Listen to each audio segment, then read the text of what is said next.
Hello, my name is Marcus. I'm the compiler of a collection of therapy quotes entitled 1001 Windmills of the Mind, a collection of advanced self-help quotes taken from a so-called psychodynamic or the psychoanalytic perspective, which long ago, as I understand, referred to by some, or perhaps many, as philosophical medicine and narrative medicine.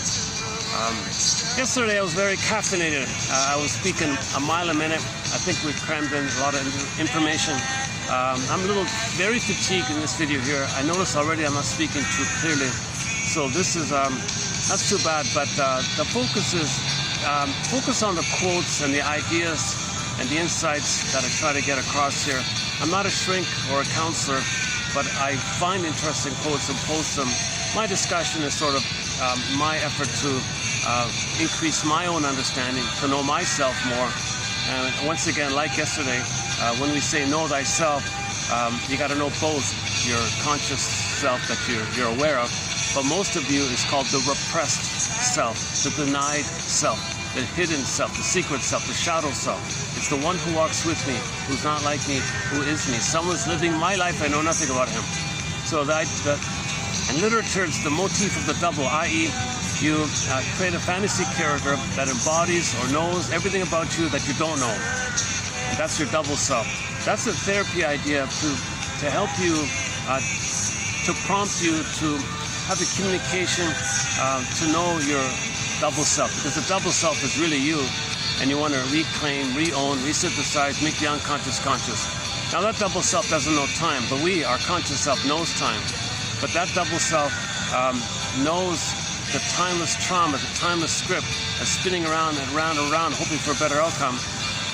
That is related to how in trauma, in attachment trauma, relational trauma, personal trauma, developmental trauma, strange trauma, ambient trauma, weaning trauma, etc., the person's budding beauty throws up. His feeling of being real and alive in the body, called the feminine, called the soulman, embodiment, that authentic I, the core I, the feminine, the beingness, that part of the person that throws them. But that's our core identity, our real identity. The real self is there, and all the capacities and the gifts of the real self. The blue jay of happiness, the gold, the ball, the radiance of the feelings. And there's a whole long list of capacities of the real self. We mainly live to the extent that we come from this real self and the real feelings from the real self.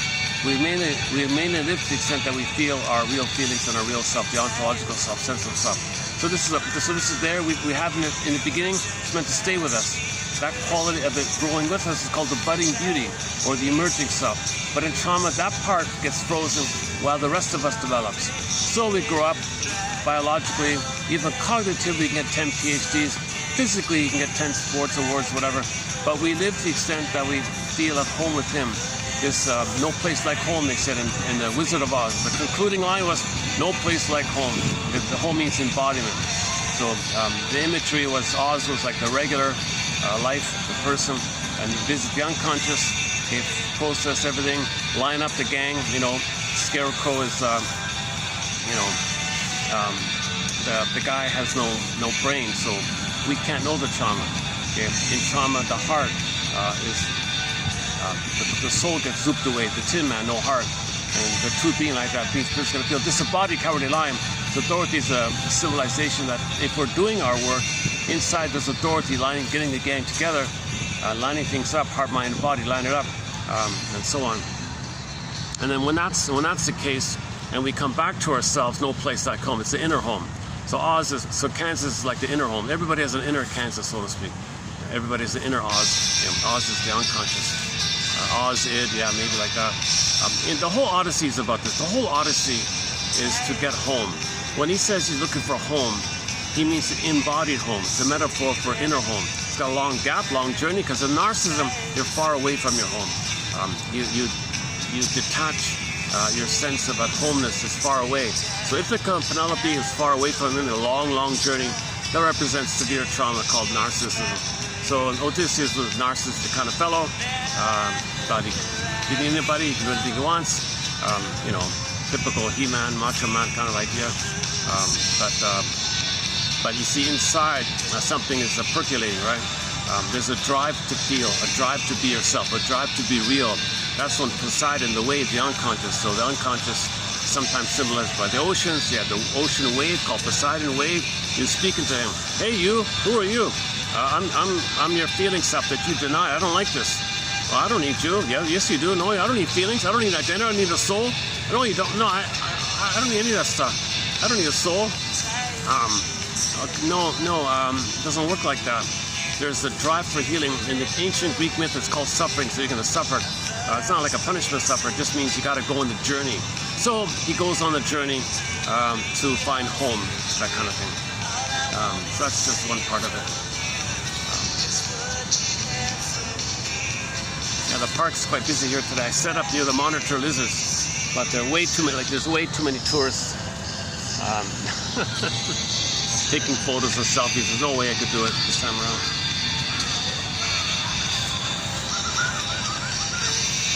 Yeah,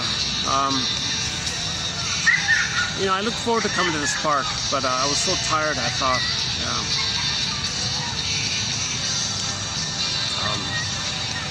I was fooling myself with the caffeine. I had too much caffeine yesterday. I struggle with sleep, and then I'm really fatigued here today. But I took more caffeine. Big mistake. Don't do that. Yeah. See, at this point, I should turn the video off like that. Okay, let's see if I can save the video here. Let's keep going. It's nice to be out in the park here a little while. I can see nice trees here. I got this really nice tree right here, this one here.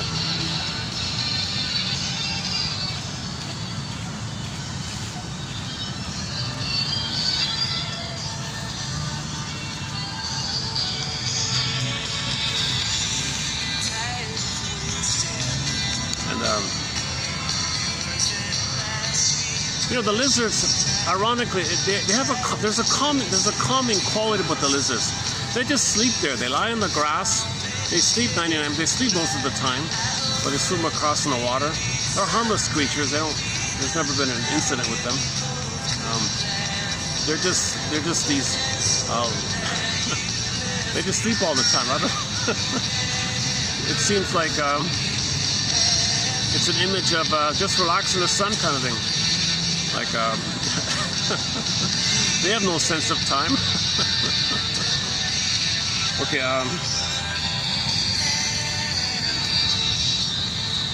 okay, so yeah, yesterday's video was interesting. I haven't finished posting the shorts for it. I only posted 3 shorts, and right off the bat, I got 1,000 views for the 3 of them. That's pretty good. So that reflected my enthusiasm yesterday. Today's the opposite. I'm really sluggish today. My goodness.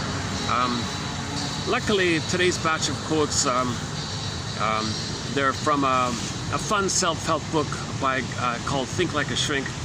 A guy named Emmanuel Rosen, is that right? Unfortunately, he only wrote the one little book. He wrote this one little mini pocket self-help book called Think Like a Shrink. And it's really good. It's not, it's not heavily advertised or something. He said it's an extension of an article he wrote. He just elaborated on it, put it in the book form, and that's what we'll talk about here.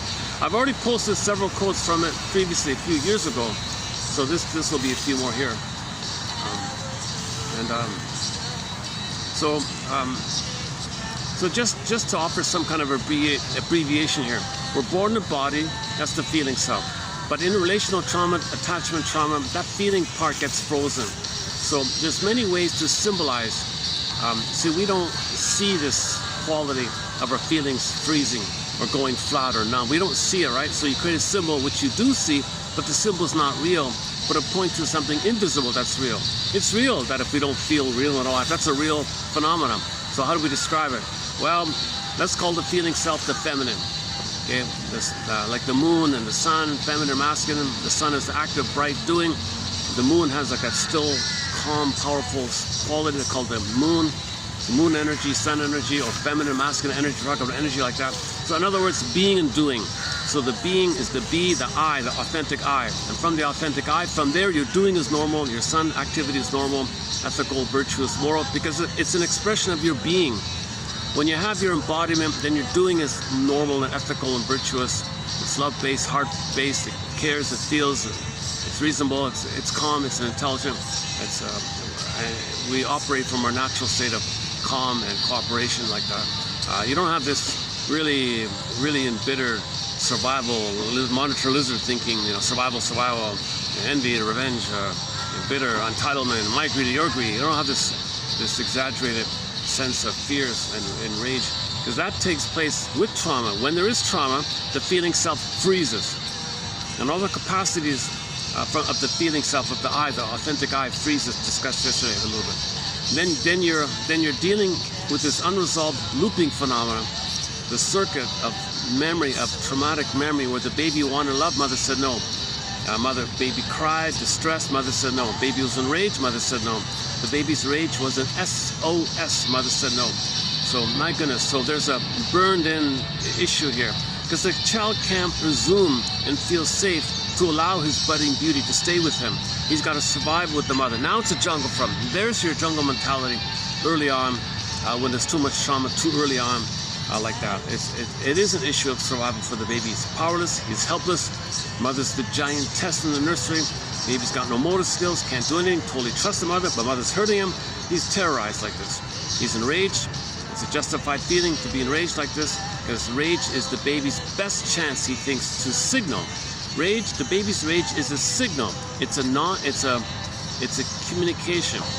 It's a signal, like a flashing light. Mother, see the flashing light? My rage is a signal that my need for you is not met. You're not there for me. I think I'm going to be a goner. I'm going to perish here. I'm really afraid here. My fear builds up to rage. My rage is my best chance to get your attention. Mother doesn't get it. Misattuned, malattuned, too busy on her side, too busy trying to get a better pass on her side. So the mother might see her present as a new addition of the past, hoping the mother hoping that she can get a better past if she restages a version of her past in the present, pulling the child into her drama, hoping that she can recreate her past to get a better outcome for her. This doesn't make sense. That's the nature of trauma. Okay? That part of the brain that records the trauma, it's in a part of the brain doesn't know time. Okay? Organ grinder, puppet master, take your pick. So it's a looping kind of phenomenon. So it's spinning around, repeating, hoping for a better outcome, crying for love. The pain makes them cry for love, but no time needs love, cry. But you get older, how do you cry for love? Due to the pain of mother hurting you and wanting her. Now you're an emotional fugitive from the love that you seek. The baby's from the pain. He's got to reach for mother, but the pain causes him to run from mother. You see, there's a looping phenomenon. So I think the closest metaphor for this is the classic TV show called The Fugitive, starring David Jansen. In one episode, you see him running down the road. The narrator at the background says, "Oh, there goes our hero, Richard Kimball. You think the road's his home, do you? Oh no, Richard Kimball is a fugitive from the justice he seeks." So he's a doctor, he's a hero, he saves everybody's life all the time, but some psychotic, crazy wacko guy is chasing him all the time.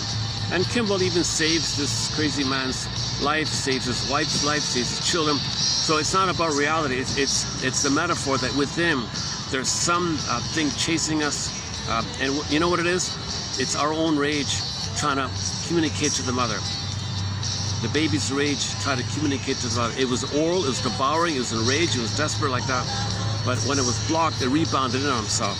Now you got the image take this image of something inside you that's chasing you like that. It could be the howling man, the guy with the horn, Seville Dayton, Bila by Ari Man, and take your pick. It could be that crazy guy in the TV show. It could be the vampire squid image. It could be Medusa. It could be a monster, any monster, any kind of entity that has the quality of the rage as a cry for love, but it's destructive.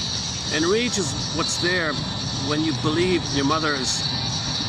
It's a misunderstanding. The mother doesn't want to hurt the baby. She's just impaired, too busy with her trauma trying to get a better outcome. She can't see the baby. She can't mirror the baby. She feels entitled to get her needs met. She can't love. She didn't get enough love to be in a place to love. So she's not meaning to hurt the baby. But the baby's perception is, my mother's trying to hurt me. I'm going to perish here. It's a misunderstanding.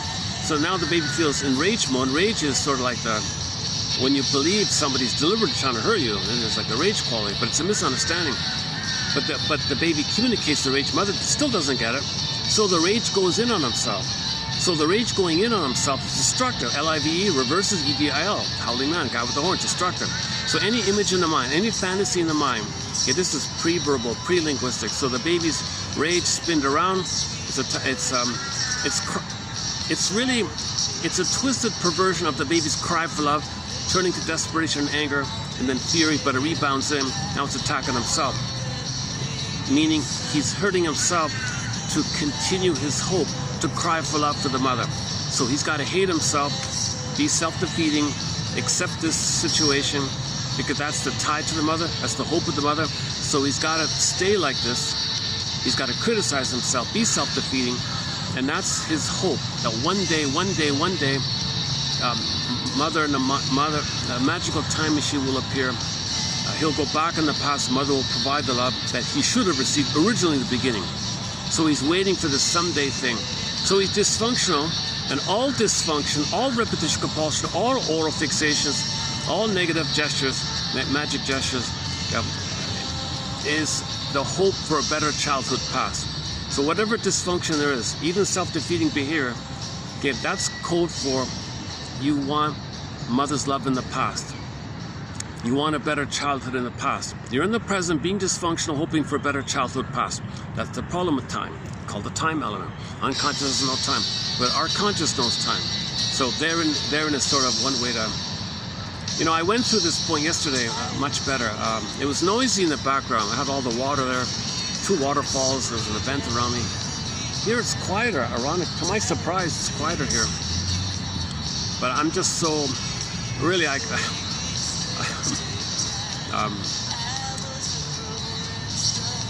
love to pitch a tent and just to take a nap or something. I'm really tired at the moment. I barely got a full night's sleep. Son of a gun, yeah. And I had to come to this end of town to run an errand. But, so it's too bad about that, I spent several weeks looking forward to coming here, but a little sort of my day out kind of thing. This is a really nice park. This is really a nice old growth trees, like that one there, and it's right sort of in a busy part of town, ironically.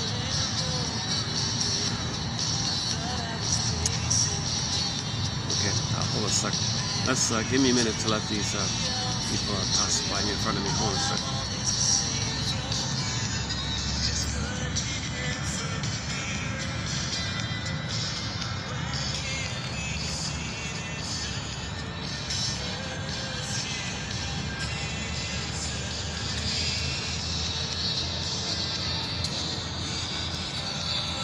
Okay, let's take selfies with a nice tree, yeah.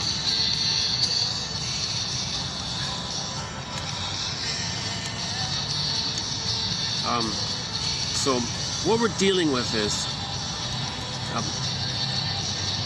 we're not meant to lose the development of our beingness and our embodiment and our budding beauty and real self. It's all frozen up. Think of the image of the woolly mammoth frozen in the block of ice. Or think about Snow White in a coma in a glass box. Or think about Rapunzel locked in a tower even. Or think about Miss Cora on the field getting pulled down into the underworld. Think about Joy and Sadness in the Disney film, Miss Sarah getting zooped away. Think about the princess morphing into a bird and flies away. So these symbols represent that we're not feeling real and alive. Another image is the pin goes on the collar with trauma. So baby's traumatized, under the collar, flat affect. So the aliveness, the embodiment, the animating vibrancy of feeling real and alive goes flat. It's called flat affect. In ancient Greece, that was called athymolexia. No feelings for your words. Nowadays, people say alexithymia.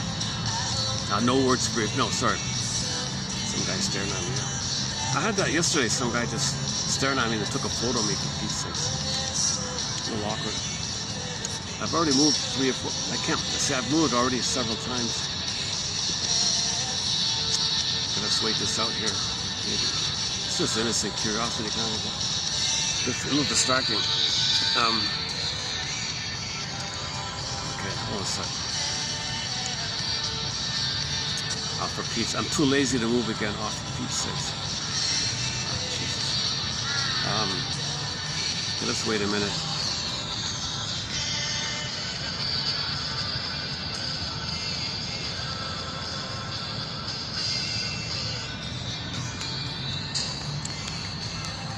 Yeah, he noticed that was uncomfortable, so he moved himself. All right, good.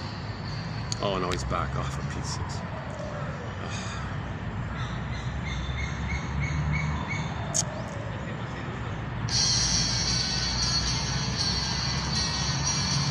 Maybe it's just curiosity. What's he talking about? Is it interesting? Some guy's lounging in the park, filming a video or something.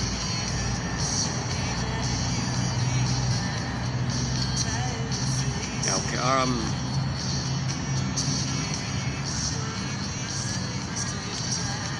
Okay, give me a sec again. I'm too tired to move. Oh my goodness.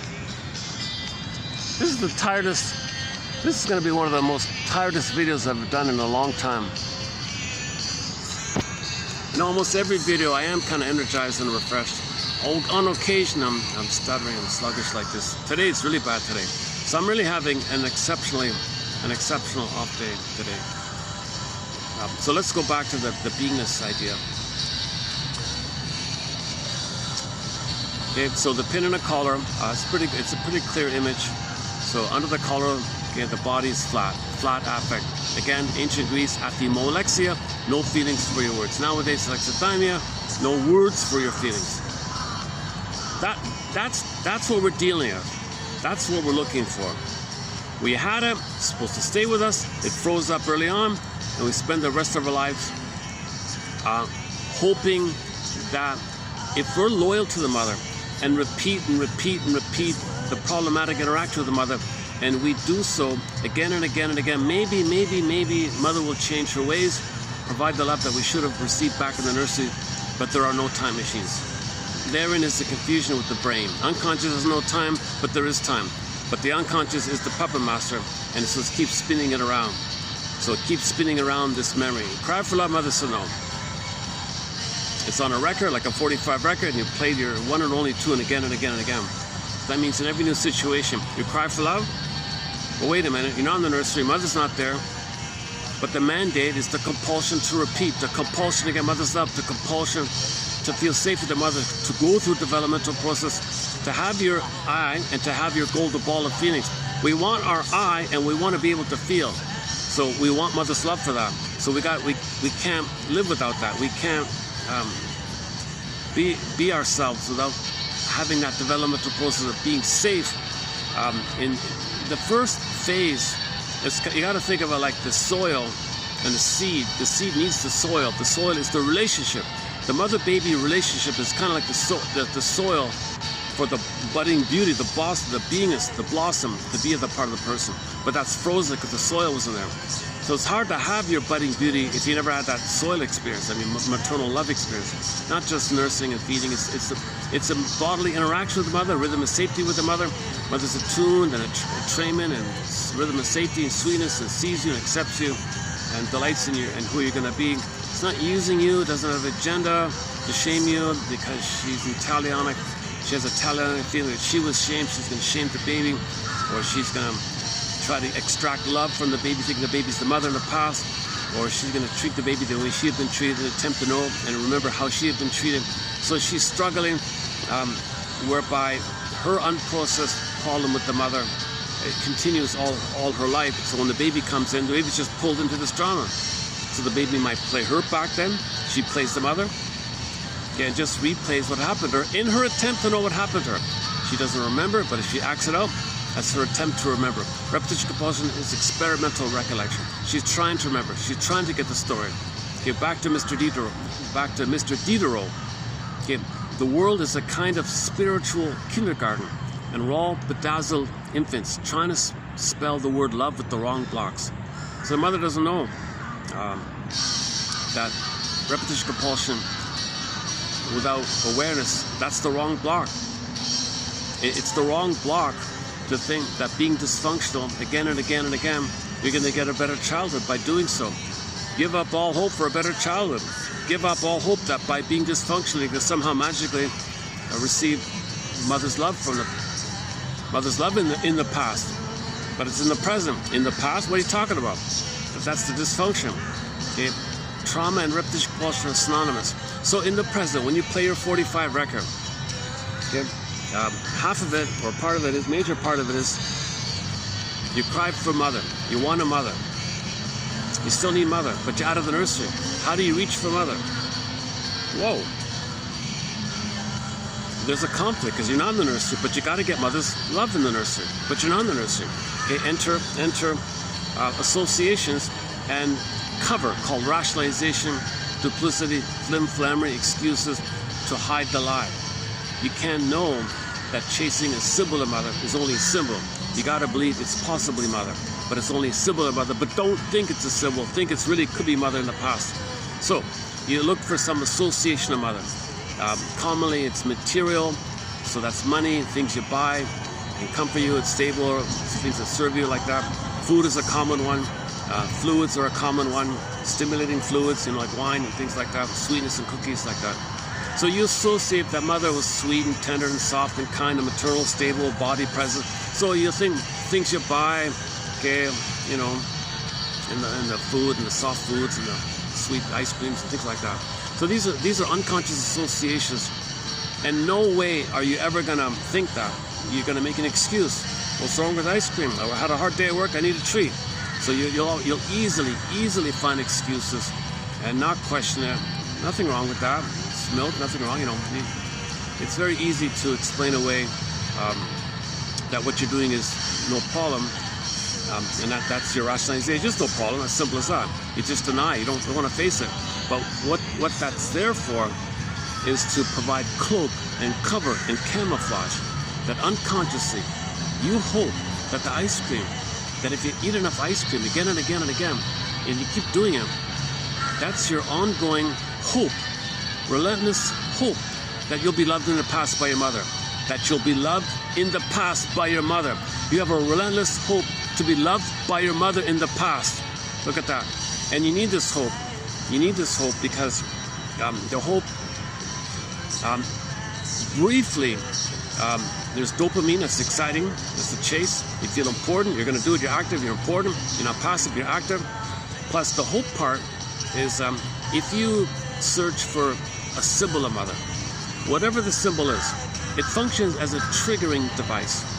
Okay, Allman and Paul, in their excellent book called Narcissism in Wonderland, call it an ATM, addictive trigger mechanism.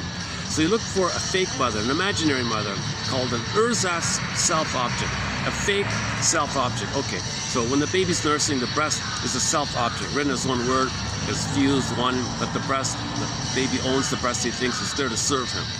So you think something in the present, you can own it, but it's not, you're not one with it. You can buy it or something, but close enough. It'll trigger the time when you were one with the mother. If you can trigger the good old days, the old fantasies, the old memories, the good old days, you'll get some chemistry of oxytocin and serotonin that blips up over the excessive, stressful, painful chemicals that are there due to the trauma. So once again, when there's trauma, the set points in the brain are whacked. Okay, the stress is too high, adrenaline is too high, and the hope part is the Pandora, the hope, the dopamine. You gotta have hope to chase for the mother. Okay, so you're in survival all the time, right? That's why the person's slogans are jungle slogans. My greed or your greed, everything or nothing, either or thinking, survival, no empathy, just care about myself. All the typical slogans of narcissism, okay, sarcasm, all the oral fixations, addictions, and all the various narcissistic personality types, bully types, even passive-aggressive bully types called Iago types. You got all kind of types, personality types. That's all survival structure, and you don't want to know it. But that structure or those activities related to it or fully a part of you or fully dependent on it, it's because you gotta have the hope. You gotta have the hope that the thing you're chasing, so there's your greed, okay, the money, you want more, okay, because when you get more, for a moment, you blip up oxytocin and serotonin, so you feel good. You feel loved and safe when you get more. But that's a blipping phenomenon of blipping up from the brain, or coaxing the brain to blip up, trick the brain to blip up, coerce the brain, make the brain, I don't know how it works exactly, but you get in the brain some way of the fantasy idea and the practicality of buying a new thing might come for you for a minute like that. It doesn't last long, right? So the combination of the practicality of buying a new whatever and the memory of being one with the mother through the fantasy triggering device of something symbolic of mother, something symbolic of being one with the mother, triggers the time when you were one with the mother, and it's mainly a fantasy thing. They think a lot of these addictive types like drinking and smoking, those like the bottle of wine and the cigarette, etc., they function mainly as a way to trigger yourself. You're trying to trigger, you're not addicted to those things. You're just using those things as a mechanism device. You're addicted to, or dependent on rather, the need to blip up the good chemistry feelings because you don't want to feel the constant revved up fear and anger. Yes, the body can hold it, hypertension in the body. Today's called the muscular, what do they call it, bruxism, TMJ or something. Yes, the body can hold a lot of tension like that, hypertension like that. The body can only hold so much like that.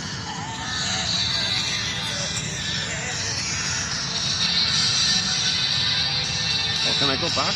Oh no, it's still there. Oh. Okay, when that party leaves, I'll go back to I'll show you the lizards later. Actually, this is take 2. I did take 1, and I showed all the lizards.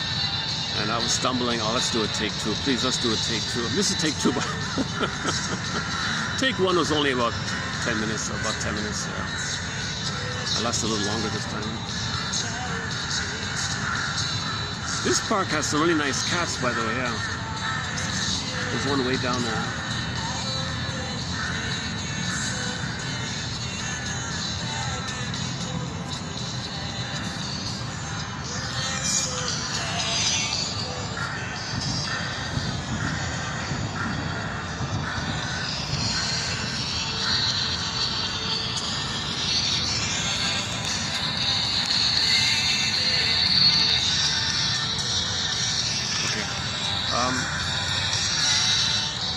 So, Janov says you're repeating to correct the set points. His take on repetition compulsion is you want the proper set points. You can't do it. That's the jinx, that's the fate, that's the curse. Those are the cards you're dealt. And then you cope with it. You develop the personality structure to preserve the hope, to preserve the repetition, pain management, but the hope that you'll get, that by being dysfunctional, you'll maintain the tie, you'll repeat the tie, and hope for a better outcome in the past. In the present, you are dysfunctional and neurotic, hoping for a better childhood past. It doesn't make sense. Really, eating a cookie today, and you eat the cookie, you think somehow that's gonna mean that your mother loved you in the past because you ate a cookie today? That means your mother loved you in the past simply by the act of eating a cookie today? That's what you don't want to face. Because you can't know that, because otherwise you'd be feeling this pain, and you don't want to feel the pain. No one wants to feel the pain. You want to feel better. You want pain management. So the pain management is the hope. No, just keep eating the cookie, eat the next cookie, eat another cookie. I guess the theory is as you get older, the pain of not mourning compounds. So the stress maybe might go higher or something. Then you need more to like that, have that, to compensate that. If the stress in the brain, you're getting older and the stress is there and there's more stress and it's getting higher a little bit, then you need more blipping up to feel above, to have the chemistry above the painful chemistries. So that seems to be why we're greedy and plundering the planet for a quick buck. Play Rick Emmett's song, Big Lie. We're destroying the planet as fast as we can, because in the gobble mode, in the greed mode, you want more. It just feels good for the moment. Give me more. Feel good for the moment. Give me more. And this is all the pain management. We're not mourning. It's the issue is we got to go into the labyrinth. You got to get a lantern, a thread, a reflecting shield. Okay, sort of discrimination, sort of discernment. You got to reflect. Okay, reflect. Have a thread. Theseus has a thread. When he goes in the labyrinth, he has a thread. Perseus has the spirit of reflecting in the mirror, like he always reflects. Don't look directly, pause, reflect. See, you don't look directly, you kind of reflect. Even just means like reflect. Man in the mirror, buy time, like pause, reflect. Could it be this? Could it be this? Like question. It means have the inquiring mind, right? Bring back your curiosity and a free association of reflecting. And the sort of discrimination idea is, can you discern your defensive needs versus the real needs? That defensive needs or symbolic needs are there because real needs are not met. Can you make that discernment? And in the labyrinth, okay, you got to face the someday labyrinth, the mini labyrinth of the someday labyrinth. Someday, someday, someday, if I do this, I'll get mother's love in the past. If I do that, no, if I do that, I'll get mother's love in the past. If I treat others the way my mother treated me, I'll get mother's love in the past because she'll feel badly. I'll show her up, she'll feel badly and apologize, and I'll get mother's love. I'll show her up. Right? Or again, with the food and the money. Oops.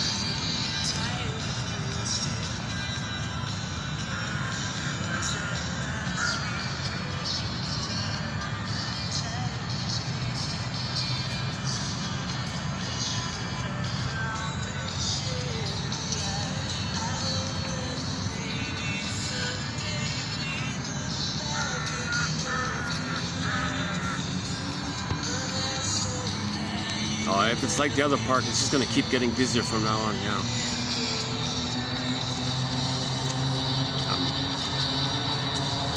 Okay, where are we? Yeah. So, okay, so we talk about Theseus and Perseus and the Minotaur and Medusa. We've talked a lot about those characters in the Odyssey as well. Important, very helpful aids. Somebody said recently, isn't it great that, or helpful? Isn't it helpful that whatever emotional trauma dynamic you're going through, there's a Greek myth or fairy tale or any kind of fairy tale or any kind of myth in any mythology. It's all the same. You can take the anthology and myths and fairy tales anywhere around the world. Same patterns. Myths and fairy tales and the motifs, there are various motifs. It's a set, it's sort of like a set motifs. Those are all code for psychological trauma, psychological dynamics, inner dynamics. Myths and fairy tales are true on the inside, not on the outside, like the child said. They're true on the inside. They're symbolic, we see it, and it links to something invisible that's real, but we don't see. So we need the symbol to link it to something that we don't see, which is real. We want to get in touch with the real, so we symbolize it to have some uncanny recognition, to have some validation, don't feel so lonely, or it's a story, or I relate to this, or I'm not alone, or something, things like that. And you see the pattern, or you can recognize the pattern. You study fairy tale motifs. It's kind of like studying psychological patterns in a way, right?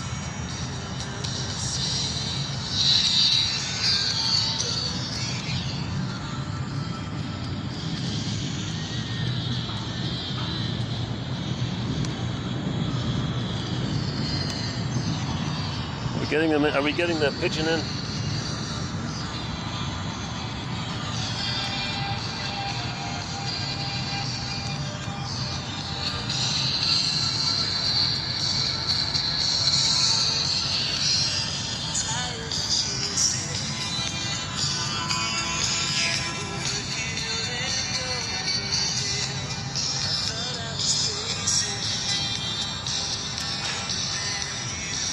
My chair's leaning back too much. Okay. See, when I'm feeling refreshed, I can focus on the material and not make these personal side comments like this. So play Joni Mitchell's song, This Flight Tonight. I'd love to be on this flight tonight and do a full analysis and get analyzed myself and have that experience. Feeling safe enough to feel what I couldn't have felt. That's called emotional catharsis, like a healthy, positive reaction like that, or simply emotional knowing. You got to emotionally know. That means the time element is established, where the past was lived, lived. The trauma was lived, but without that conscious time side of our consciousness about our traumas. Then the trauma is dominating. It's no time, pain, unresolved, pain, unresolved, and your conscious mind is blotted out. It's blotted out. It's not strong enough because the pain is so strong. You can't think about it because you don't have a nest. You don't have a nest to hold it. Called the psychoanalysis looks for an egg in a nest or a basket that's missing. You got to weave this basket. Okay, that's like. That's what these theories are for. You got to formulate, construct. The trauma is also known as the unthought known. It's known, but we can't think it. So you got to think it. So first you got to think it, and that sets it up for the feeling to come in. So first the nest, then there could be an egg. So these posting these quotes, fishing around for these quotes, is trying to think it, and the feelings come on their own accord. You don't coax that. You don't push it. You don't criticize yourself. That's nature's doing. The feelings will come when the feelings come. You need to prepare yourself to allow it, to understand why it's there, what happened, and to be okay with it. The idea of being okay with having feelings means you're ready to give up hope that by being dysfunctional you'll somehow get mother's love in the past. Can you make that transition? Can you make that switch? Oh boy.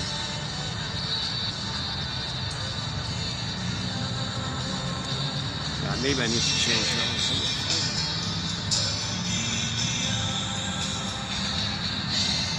Let me take a peek. Let me check around for a second. Where else can I go here?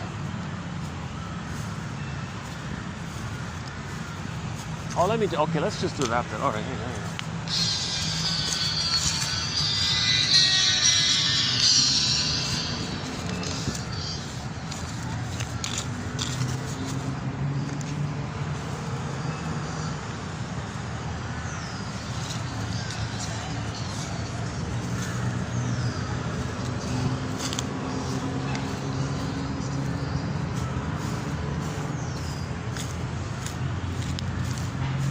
Oh, they're still there. Oh.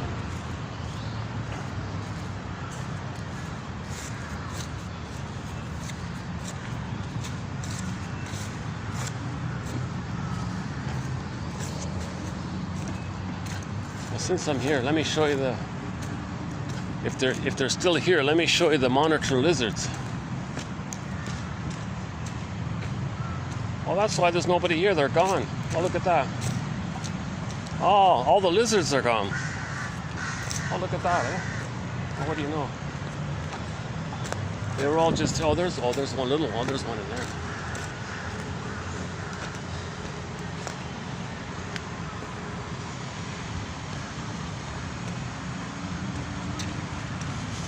Oh, there's one. Oh, oh, there's two of them here. All right. I'll make that 3.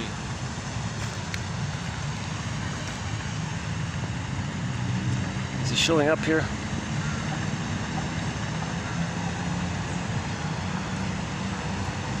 Hang on, what's going on? Sometimes you gotta. Oh, there. That's it, right? That's it there.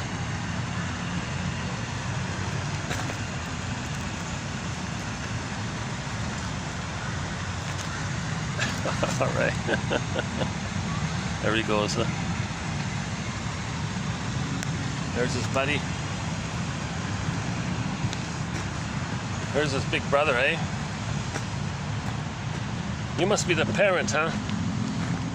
This must be the parent here.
Oh, that's a little better. Okay. My chair is straight now.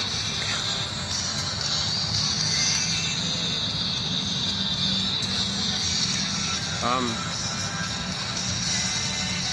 You see, if we're not aware of the repeating, okay, then you don't accept healthy choices, because that's betraying the hope, betraying the script, betraying the tie, and if you're not aware of this issue, you're going to feel so much anxiety, so much old fears start coming to you, and you don't know the nature of it, you don't know why it's there, then you're going to panic and then, reach for some cookies. So that's a defense. But if you're aware of why you're feeling all this stuff, okay, now it's coming to you. Now you're feeling what you couldn't have felt. Now you have the context. Now you understood that your mother was impaired. Your mother had emotional dyslexia, emotional warping. She had MPD, BPD, a bully pattern, Iago pattern, felt entitled, was trying to get a better childhood passed on her end. So she wasn't available because she was too busy seeing the present as always her past, hoping for a better past. So she wasn't there in the present. So when a person realizes this forgiveness, this understanding, when you get to this kind of understanding, that's called forgiveness, that sets it up. That you now understood what happened.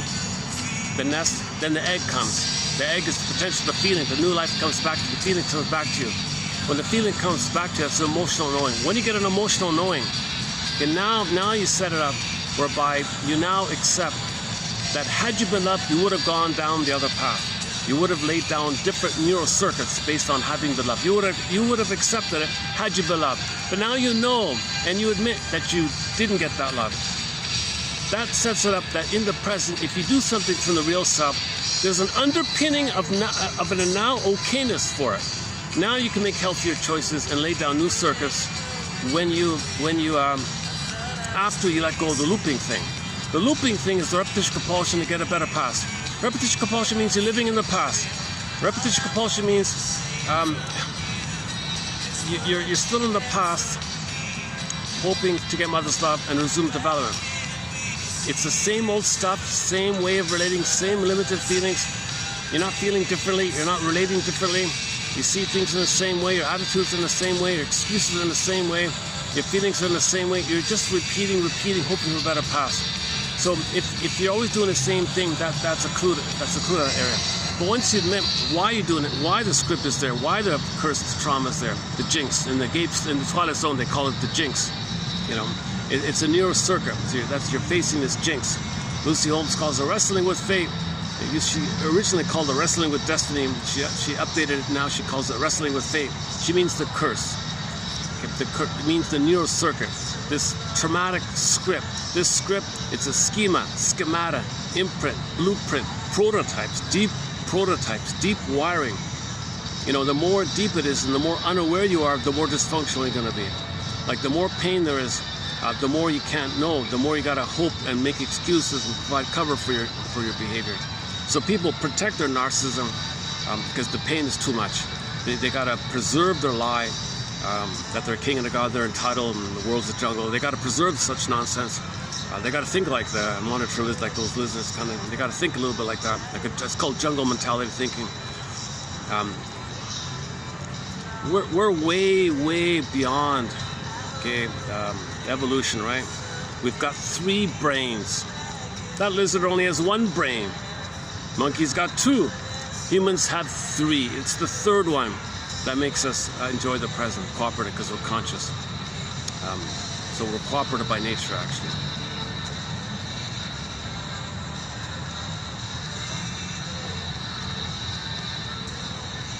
There's an added beauty and delight in the world when someone's conscious of the uniqueness and they express it consciously. There's some kind of added element. It'd be like if a flower is just naturally a beautiful flower, but let's say you got that's one thing, right? Just automatic. But if a person is aware of it and they choose to find their unique way of expressing it, it's sort of like a human flower. I don't know describe it. Yeah.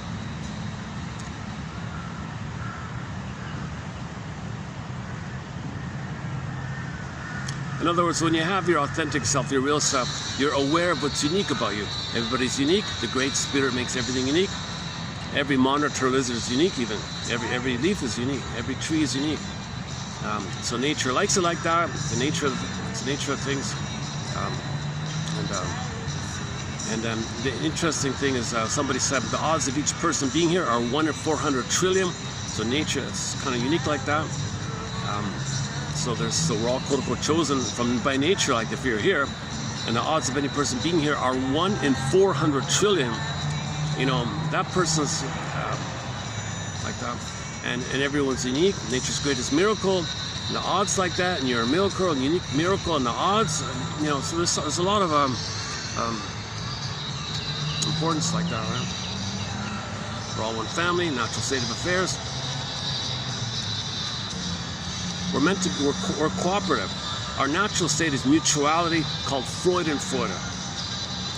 So the humor, everyone's better off. So if there's a joke, everyone's better off. If there's play, everyone is better off. It's not at somebody's expense. It's not to put down stuff. That's the jungle mentality. So yesterday we talked about the humor part, the disturbed humor, called the superiority theory of humor. Mother shamed you, so you shame others. You feel better because you're her and others are you. There's this disturbed stuff where you're still tied to the mother, Italianic like that, angry like that. Mother's angry at you, and you're angry at her, so you're angry at yourself. Mother's angry at you, you're angry at yourself. So you take all that to someone else's you, and play the mother being angry at you, and you find someone to play you. So the dark humor, the sarcastic humor, cynical humor and all that, is in that kind of mode. So there's different types of humor. Talked about yesterday. I'm too tired to run through it today. My goodness. Sorry.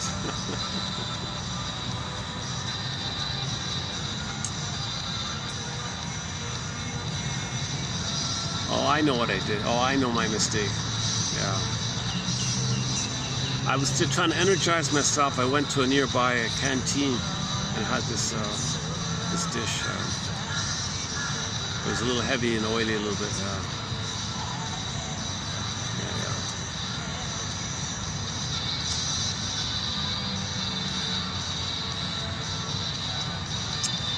I didn't manage myself today. I didn't manage my emotions myself today. I really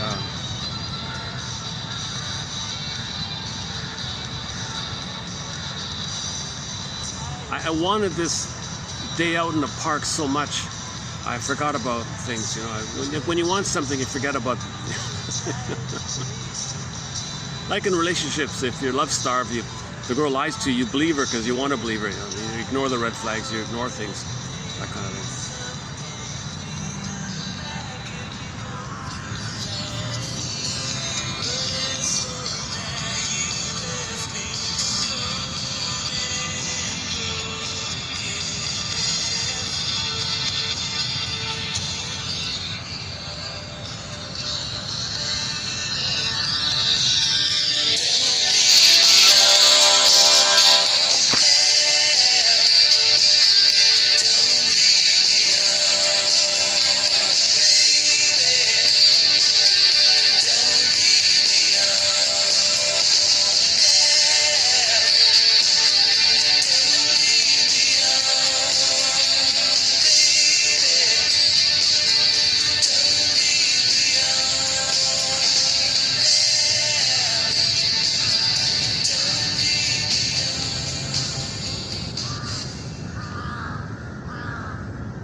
How are we doing here?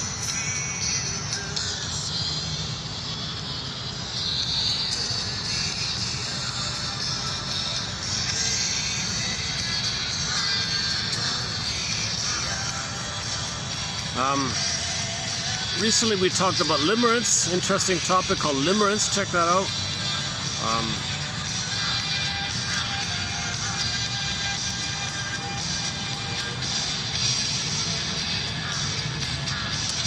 Okay, so why don't I just jump into today's quotes here? Oh my goodness. But yeah, so back to the labyrinth. So first of all, the someday complex, okay, the unconscious guilt complex or labyrinth. Okay, we're not born guilty or bad, but we conclude that to get along with the mother and think that after the trauma, we're not born with them. After we're traumatized, then we think it to get along with the mother.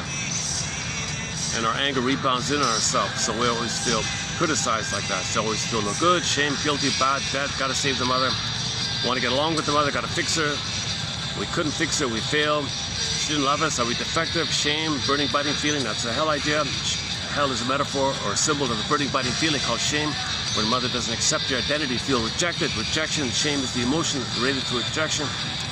Guilt means you feel pain, so you think you did something wrong by being defective. Oh my God, shame and guilt. And your anger rebounds in on yourself. Holy, you know what? And you gotta, that's why you can't develop your feeling self, because there's so much fear and anger like that. Now, Berger says you're gonna sugarcoat it.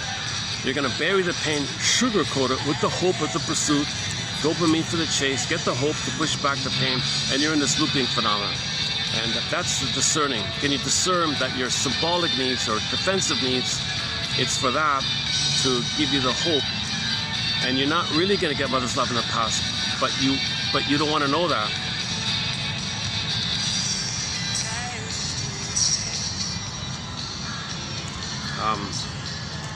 Okay, either or, that's a huge one, or either or thinking, it's got to be interrupted. So that's called psyche. So when the baby, with the mother in the beginning, it is paradise and all good. Baby special, mother's a god. But when that's failed, click, it is heaven or hell for the baby.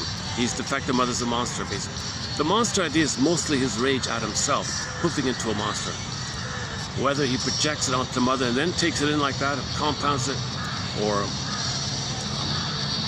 either way, he ends up with the monster of the id, an id monster. So this is the memory of your cry for love, your demand for love, your aggression on your mother onto yourself. So it's attacking. See, you want to be yourself. Mother rejects you. That's one thing. That's the fear part. But you're angry at her and you're angry at yourself. Whoa. So you don't want to know this. So you got to have the hope mode. The hope mode is the greed, and collectively we're plundering the planet in greed mode. And create excuses. And praise statues and monuments to people who plunder the planet. He plundered the planet very much. Oh, give him a statue. Like, so we're kind of lost. We're a little bit lost like that. So we're not discerning what's really important, right? Yes, we don't want to feel the pain of trauma. But why are we traumatizing babies? Let's analyze that. Let's go back to basics. Babies need a natural birth. Everything should be done. I mean, the education could be there to increase the chances of a baby being born naturally, called a lotus birth. So maybe you got to go back to stools and crouching position to allow gravity, to allow the contraction and the gravity and the combination of the flow in the cord state. It's called a lotus birth. Leave the cord, leave the placenta, and then so on. There's a open the door, and there's a 10-hour talk down the natural birthing. And so maybe this thing with the table and the legs up and the gravity pushing down, that might be. We're not even questioning that. How many times do you hear people talk about that? Oh, the excuse, it's convenient for the doctor in case there's a trouble. Well, why is there a trouble? Because you're putting the mother like that.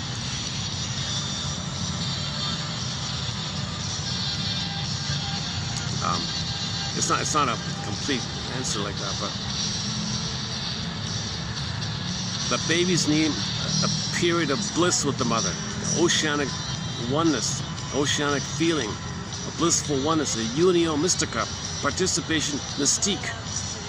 It's a mystical thing, they say. Blissful oneness. Mother and the baby and the mother are one. Non-differentiation, undifferentiated, fusion, merging, symbiotic, merging. Baby doesn't know where it begins and ends. And the mother is that part of him. It's a part of him. He owns the mother. It's a part of him that serves him. He's so autocratic like that. He's so important like that. Self-sufficient, omnipotent little king. No time, little king and a god. First the baby thinks he's the whole universe. Then he thinks he's the center of the universe, and the breast just serves him, entitled special like that. And then gradually he gets to mutuality. The natural conclusion of child development is, I'm okay, you're okay. I mean, you're a member of the human family, and I'm a member of the human family. And there's a basic recognition that we're wounded. We're all wounded members of the same wounded family called Homo traumicus. That's why Mr. Freud said, make psychoanalysis widely available, teach it for free, teach others how to teach it for free, students learn it for free. It's a very humanistic bit of recognition of how do we build this nest so the egg can come back, right? And we want to resume development like that. All right.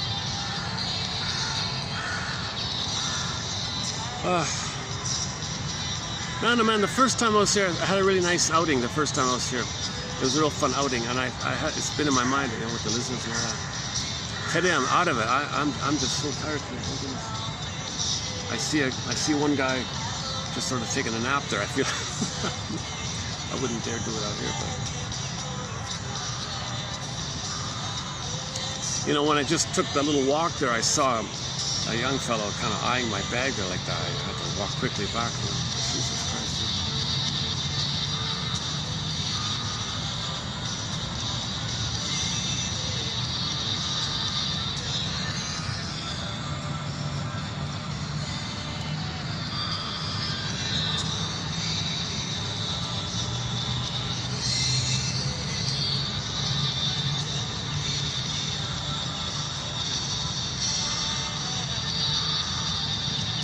So that's a recent idea about the alternative track of okayness, a feeling of okayness for an alternative track, that healthy choices can be accepted by you because there's a feeling of okayness that we don't need to get mother's love in the past anymore. We mourned it, we admitted we didn't get it, we admitted we didn't get mother's love in the past. You gotta admit, can you admit, can you, like, quote unquote consent? I consent, I didn't like it, but I admit it. Okay, it happened. Duh. It happened. Duh. I consent. I agree. It happened. Duh. Okay, this is a huge issue. If we can get to that kind of place, then play Bob Marley's song. You've emancipated yourself from mental slavery. You're free now. You're emotionally free now. You're emotionally free now. When you can consent that it happened. You didn't like it. You didn't want it, but it happened. There's an emotional. The first is the idea about it, but the idea's got to be worked on to get to the feeling of it. It's the feeling of it. Then you're free from it. Then the tormented souls disappear, the ghosts disappear or lay to rest, and your beingness comes back to you. The ghost is symbolic, a symbol of you not being you. That's the ghost, haunted heart feeling. I played a song called Haunted Heart by a band called Alias. Short-lived band back in the 80s. No hits even. But the lead singer had a big hit in his prior band called Sheriff. A very good song, a big hit called When I'm With You. A guy named Freddie Cersei or Kersey or something, I forgot.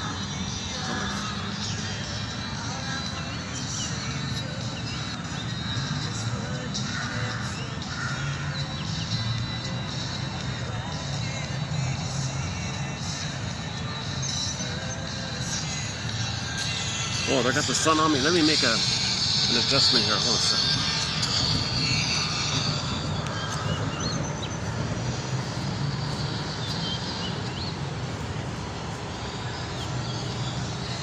Let's see. What about this way? What about like that?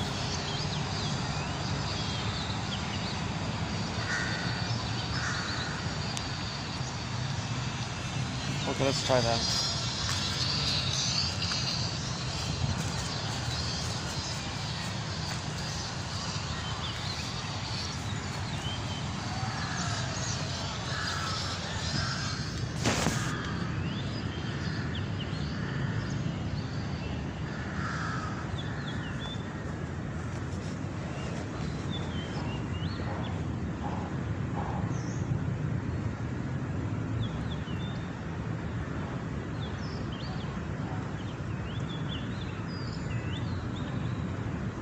Let's change the song here. Oh, Reflections. Should we play Reflections?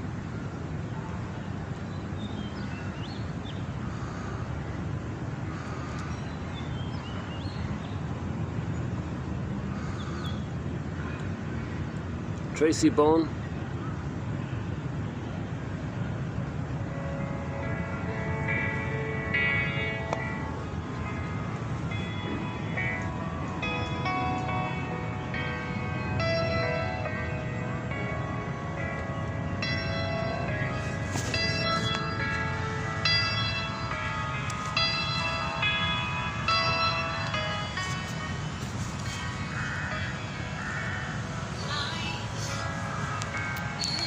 try this here.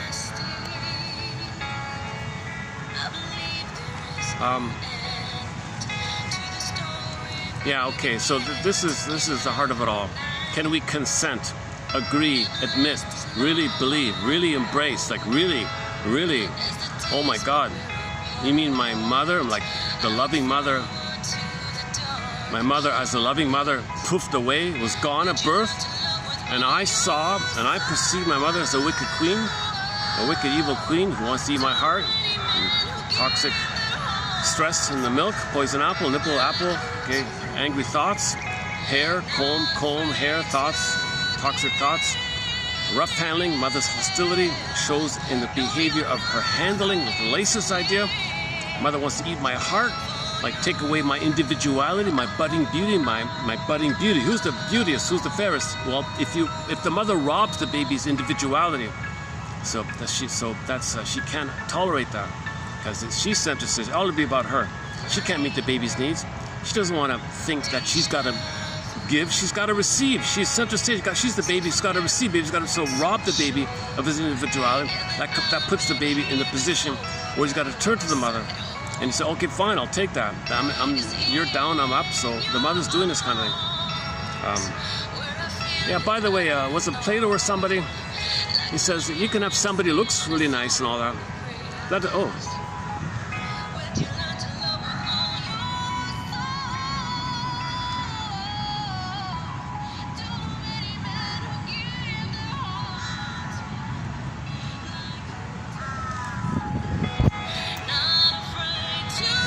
Nice looking pigeons here.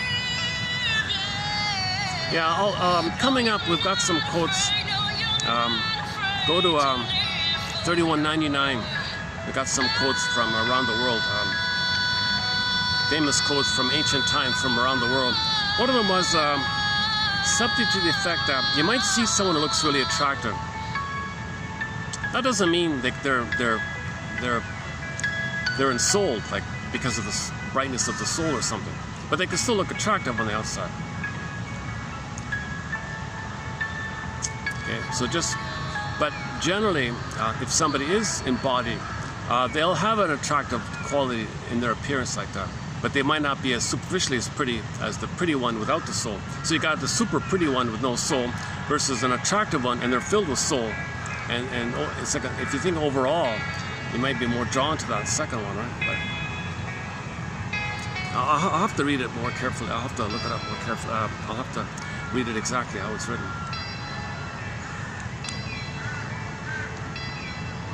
Yeah, so can a person feel safe in the free association to confess, to come clean? Oh my God, my mother was like that? Really? She was envious of me? She didn't want me to be myself? She felt entitled to use me? She wanted like to thingify me and like be a slave, like serve her or something? I couldn't be myself. My mother didn't have the common sense that I should be myself. I'm from nature's greatest miracle. I'm from nature. I'm the odds 1 in 400 trillion. Unique. Like she didn't have any kind of love for of who I am. She ate my heart like that. My mother was like that wicked queen in the Snow White story. Oh my God! All right. My mother was NPD. My mother NPD. So when you asked today's one of the questions was, how did your parents deal with their anger? In order to humanize them, I think about them as human beings who are wounded. How did they deal with the anger? Can you answer that question? Right? So if the mother is NPD, she deals with the anger with entitlement. Entitlement. It's all about me. I don't care about you. That's angry. I don't care about you, baby. I'm center stage. All about me. I made you to find me. I had you so I could find myself. My mother didn't give me, so you give to me. I gotta feel better with myself, so I'm gonna shame you, so I don't know that I'm shamed within. This is scapegoating. Some mother's scapegoating. You mean my mother had me so she could feel better about herself by scapegoating me, and then use me, and shame me, and use me, extract, and dump, extract, and dump? And that's why in the plunder system, okay, we dump, pollute, extract, okay? You gotta think about the prototype. Back where it began, in the uterus, the center vein sends down the goodness.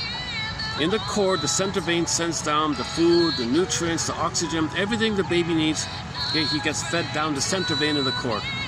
The baby's waste elimination spiral up the other two veins helixly up to the placenta, which takes care of it. So there's a cycling where the baby receives the good, sends the bad.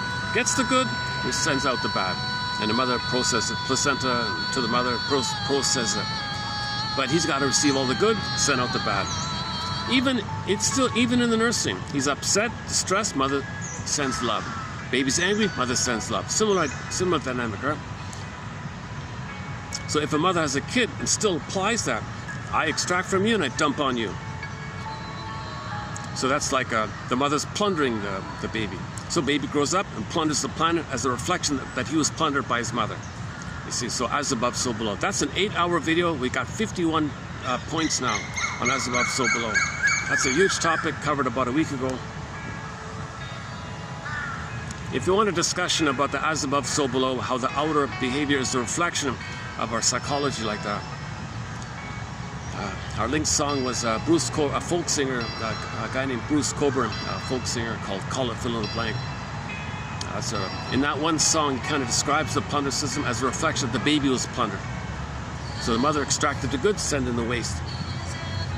So the mother treated the baby like that. It's kind of like how everyone treats the planet, you know, like a little bit like that. We extract the good, gimme, gimme, center vein, dump, dump, pollute, pollute, gimme, gimme, pollute, pollute. Okay? So you notice that with narcissism, right? In narcissism, they want to extract, think well of them, and they hate you. They hate you, but you got to think well of them. And they want to orchestrate things that way. So they look for vulnerable people, lie to them. Well, they're very good liars, master liars. They're an addiction. People who are addicts are master liars. Anybody who has an addiction, alcoholics, and you know, the TV show Decoy did an episode on this.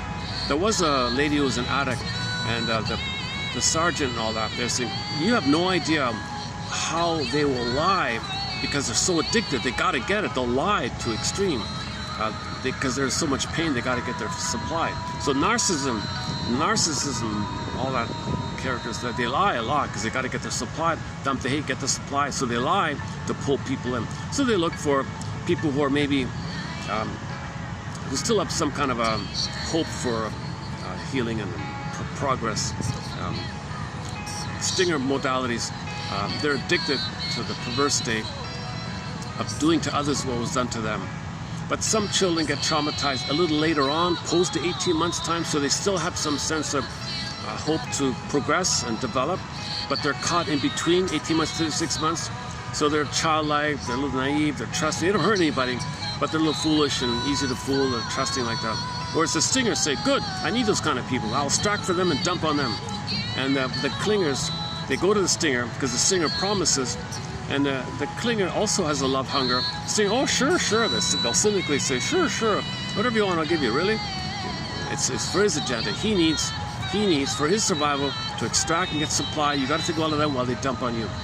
They don't, lying for them is nothing. They got to survive. They only have a jungle survival mentality. Lying is a tool for survival, they think. So that's why narcissism is such an issue, right? Again, narcissist was looking in his reflection in the pool of water, and his mother never appeared to look at him. He was waiting for mother to see him, so he can be seen by someone who saw him, so he felt seen by someone. So there's like two people there. Never got it. Waiting, okay, turned into the flower, which gives people illusions, and it's addictive. And he's dependent on this. He's dependent on pursuit of supply because the pain is in. The only way to get away from the pain is the pain relief of the pursuit of the hope. The pursuit makes him feel important as part of it, so he always feels like a special one. And the pursuit of supply is blips up a feeling of he's more special. That he's one with the mother. That he's special, and he's the omnipotent mother. He's both. He's like a double feeling. So they're really addicted like that. Okay, let's not talk about narcissism. This time around, that's another 10-door. That's not open the door. That's another 10-hour track down narcissism.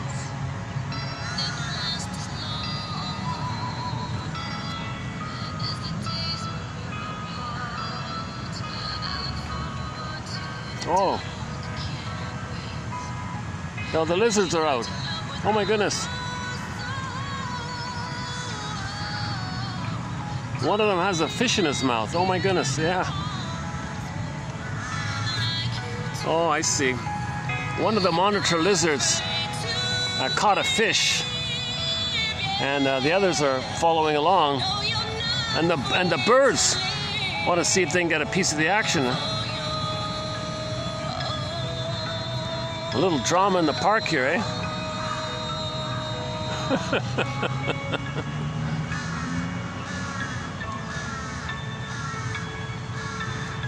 You can't see it, but behind the tree, is it showing there? Am I pointing it right?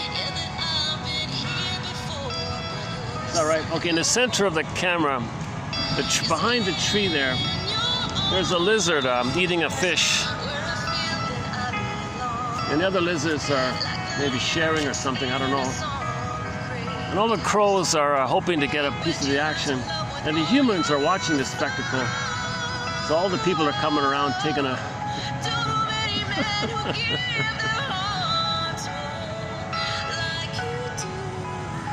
So these monitor lizards really put on a show, eh? I don't know what they're doing. Are they wrestling for the fish, or? I see. So maybe the crows must have some kind of hope that they might get a chance. All right, all right.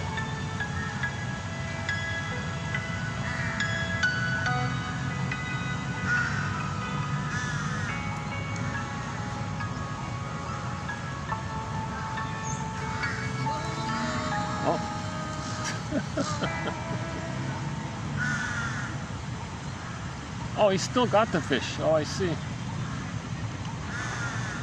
For some reason, he hasn't fully eaten it. He's just holding it. The monitor lizard, he's got a fish in his mouth, but he's not eating it. He's just holding it for some reason.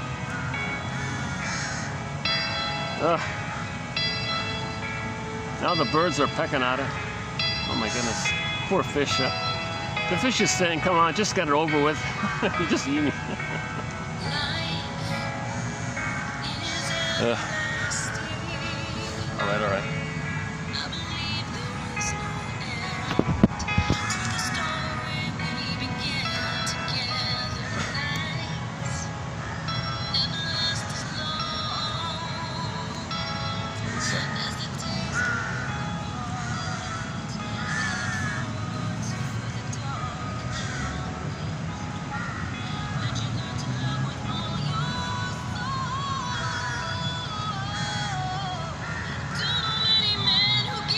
I can't quite see what's going on.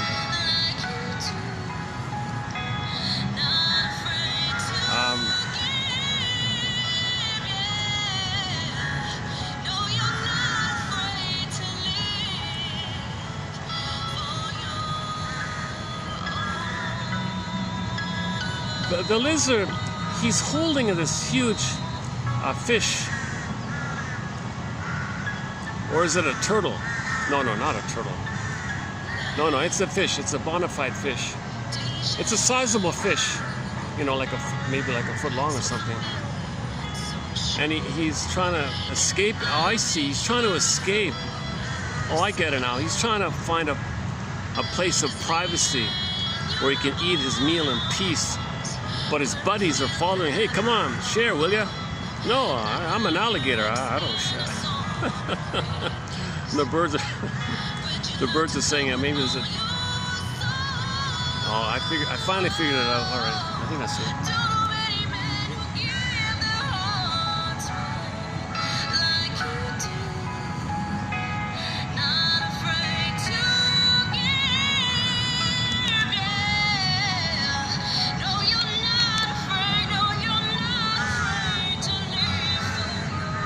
Oh, this guy's turning around. He gives up. He says, forget it. It's not worth it. I'll just wait for the next fish.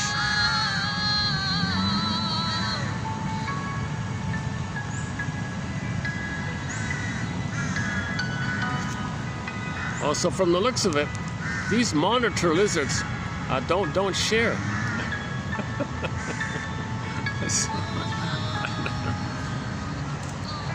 Okay, a little sidetrack.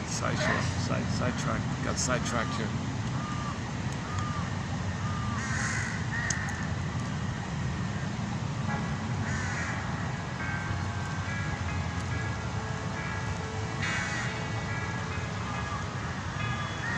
Okay, so the one with the fish, he's gone somehow, and the others have gone back. He's going back too.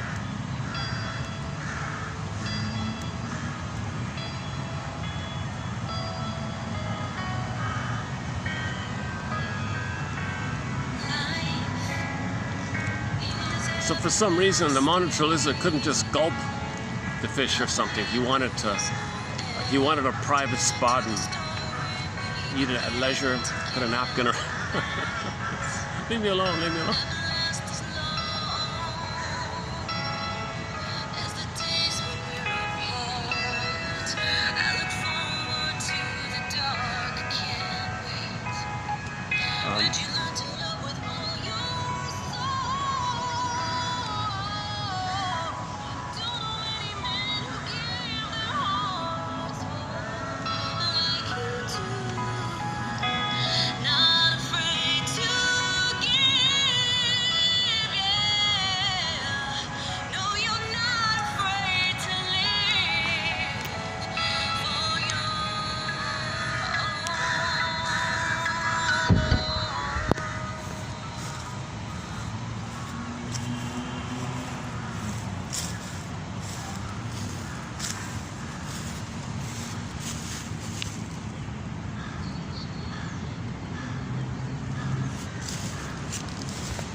Oh my goodness.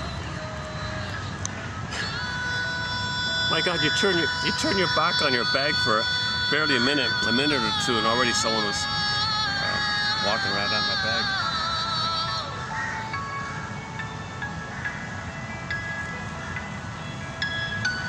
Nothing in it. Umbrella, what's in there? Umbrella.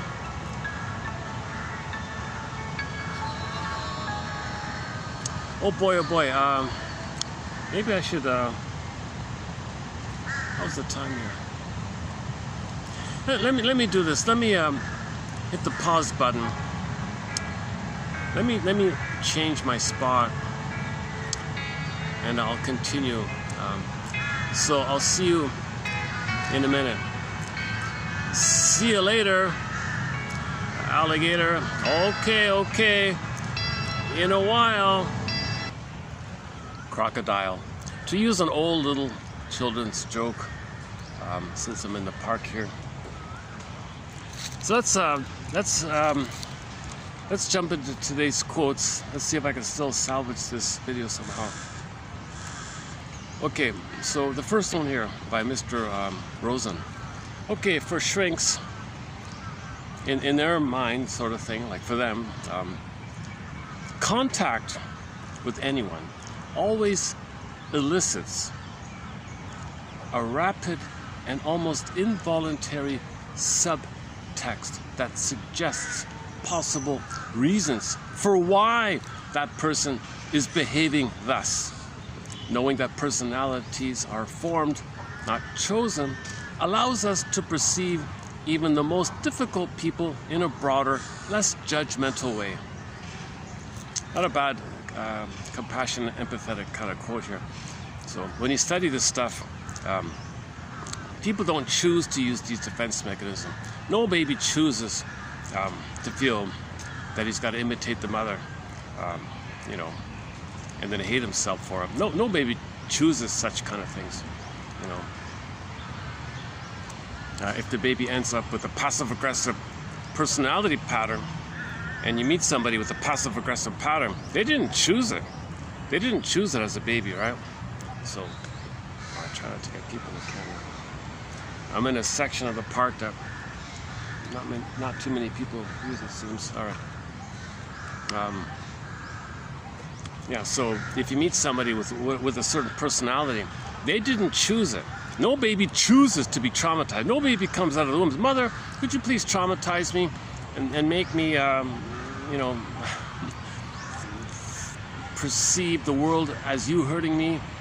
Can you please hurt me so I can perceive the world as dangerous like you? Can you please be dangerous, mother, so I can see the world as dangerous? No baby chooses that nonsense.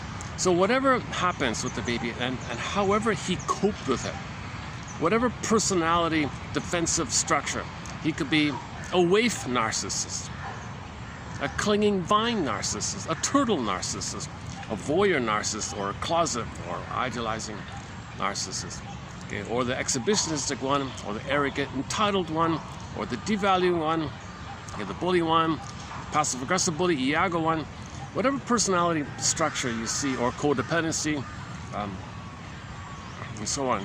Higher functioning BPD, lower functioning BPD, whatever personality structure you see, and also their survival strategies, like thinking it's always a jungle. Like if they lie all the time, it's a jungle all the time. If they're very good with flip-flopping and double thinking, double talking, innuendo and flipping, you said that, no, I meant that, ha, I fool you. You know, if they always have to think it's a survival, they can't have. If they think it's a survival, lying. Like, it's common, right? If the child doesn't want to get in trouble, he thinks he's going to get in trouble, he might lie. It's the same kind of thing, right? So, again, for shrinks, contact with anyone almost always elicits a rapid and almost involuntary subtext that suggests plausible reasons for why that person is behaving thus. Knowing that personalities are formed, not chosen, allows us to perceive even the most difficult people in a broader, less judgmental way.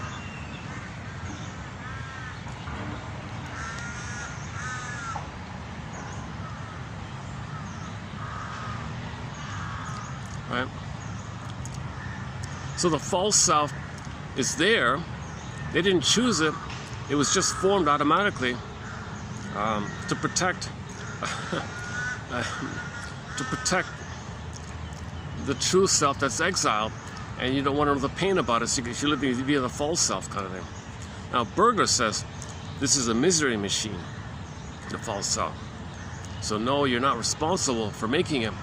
But if you as an adult keep giving the machine gas and fuel and gas and oil, it keeps going. So you're doing that. So that now there's taking responsibility for your life. You got to take responsibility for what you, how you adopted things in the past. Enter the twilight zone. One life furnished in early emotional poverty. Stay with it. Go to the closing narration. It's worth the episode for the closing narration. So go stick with it to get to the closing narration of one life furnished in early emotional poverty. About the dead cargo from the twilight zone. Unconscious. All fantasies have a source. The woman whose desire is a 10,000 square foot chateau complete with turrets may have an exaggerated need for security.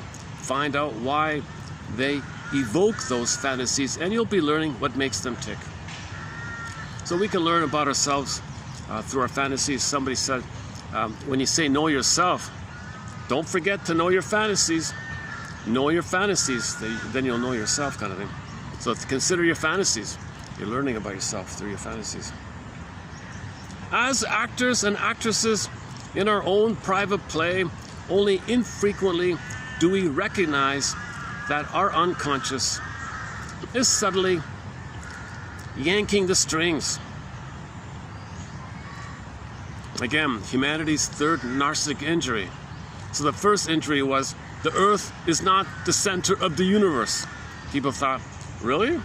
Like, because the people think about themselves, that they're not the center?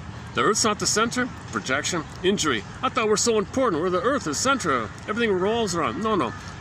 we move around the sun. The sun doesn't move around, things like that. So it took hundreds of years to even accept this kind of idea.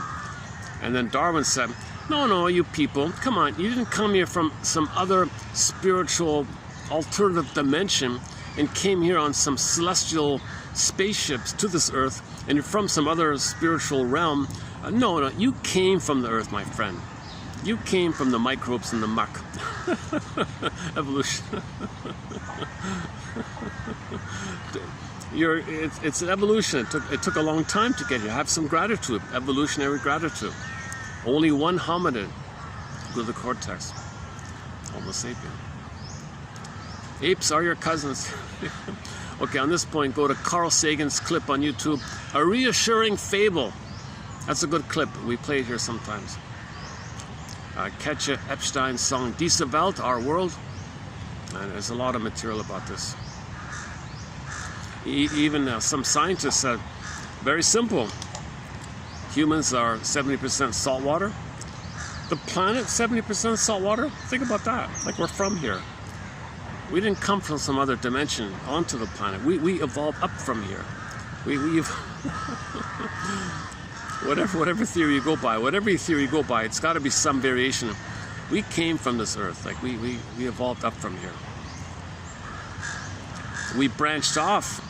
Like, long ago, you had the monkey line, and then the branching went off to the hominid line. And there were different hominids like that. But prior to that branching part, we were one before that. And it goes back, all the way back to the microbes and the...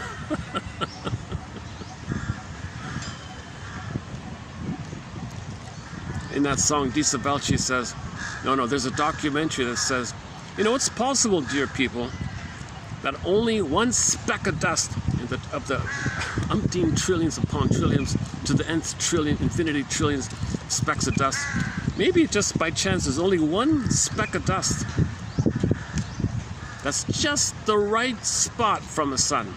Not too close, not too far, not too hot, not too cold, just the right conditions for these chemical and then water and life forms, and then the bacteria and the microbes and the muck and so on. So it's a little unique like that. So let's appreciate our home like that. It's our home. So what do we want for our children, sings Katja Epstein? Do you want your children to go to the beach and enjoy the beach? Or do you want your children to go to the beach and see dead, stinking fish all over the place? And dead tunas and dead seals now, and dead dolphins and whales now and all. Is that what you want to see? Your children go to the beach? Mom, Dad, why are there all this dead fish? It smells so bad here. I can't enjoy the water here. Did you do this? Is that what you want? Don't you want your children to have a happy childhood? If you don't, okay, whoa, that's severe trauma. That's severe trauma. If any parent doesn't want their children, they want the best for their children, man, oh man, that's over the top severe trauma. Something like, you better run as fast as possible to the nearest shrink. Don't walk, run. Shrinker man. Wise me up if you can.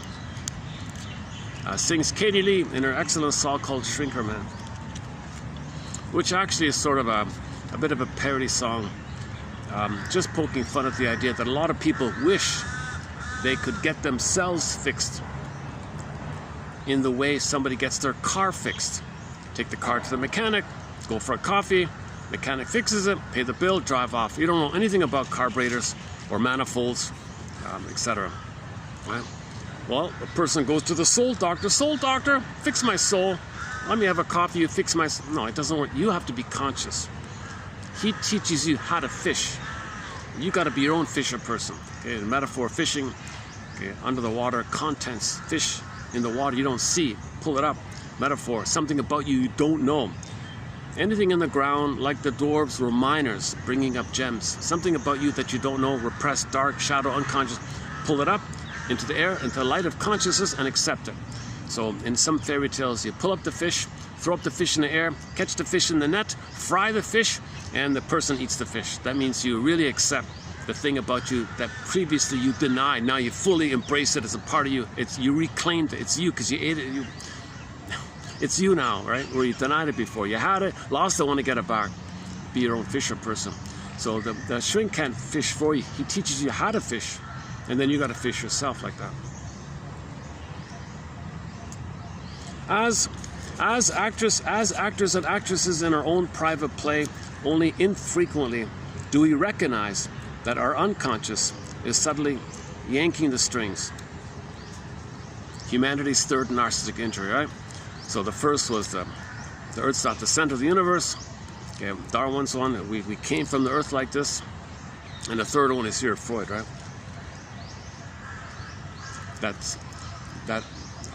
That our mind and our conscious and our body, we're not aware of it, could be driving us, and we don't know it. Seriously? Humanity's third narcissistic injury. We do this, we do that, all the while imagining that we are just acting spontaneously to what life serves up. The more neurotic we are, oh jeez. I get it, I'm sorry, try not to get people in the cabin. Sometimes people want to show their, some people really have a need for attention. Like some people want to feel important and have a need for attention. And there is passive-aggressive behavior. Passive-aggressive behavior can be expressed in these kind of quiet ways. If people are angry like this, always coming back.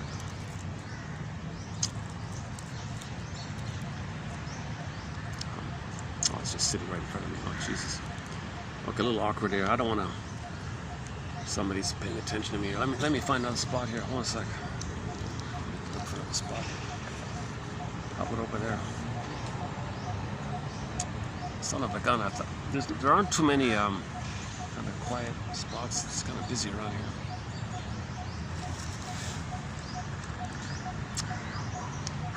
Okay, let me just do it over. Okay, let's just go there then. Hold on a second. Give me a second.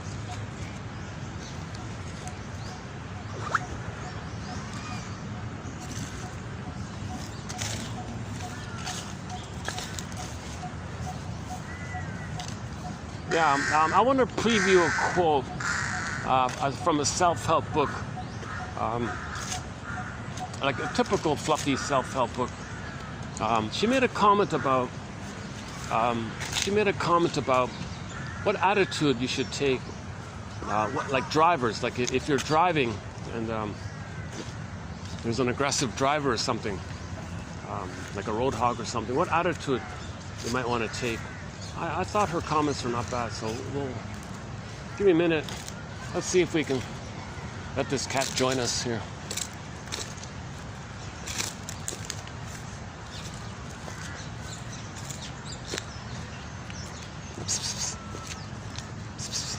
Oh, is he a friendly cat? All right, let's see.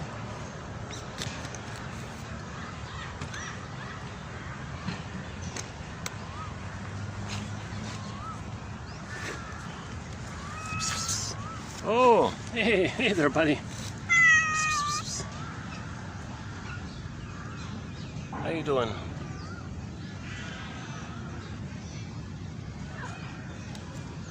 Are you okay if I pick you? Oh, are you hungry or something? How you doing? You want to say hello to? You want to say hello? Did you see the monitor lizard and the fish? Oh. Oh, he's afraid of that person. Oh my goodness. Oh, he noticed one of the people there. Wanna come back? He's going away. I see the cat's afraid of that fellow over there.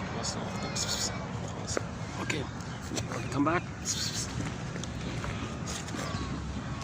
Look at that. So you saw that guy and you jumped, eh? Right. So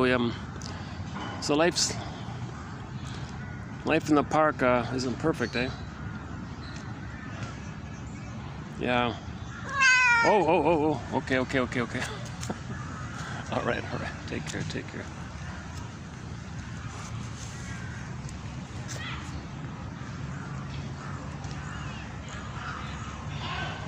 he might be afraid of people because somebody, did the procedures on him and they cut his ear to show it or something like that. So this cat cannot have kids and all that. So probably afraid of people for doing that.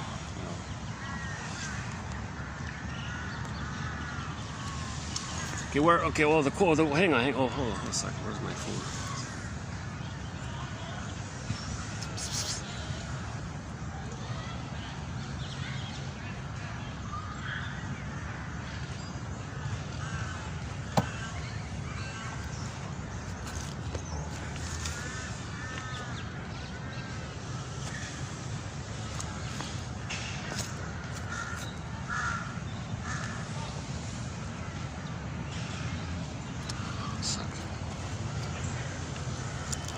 Here.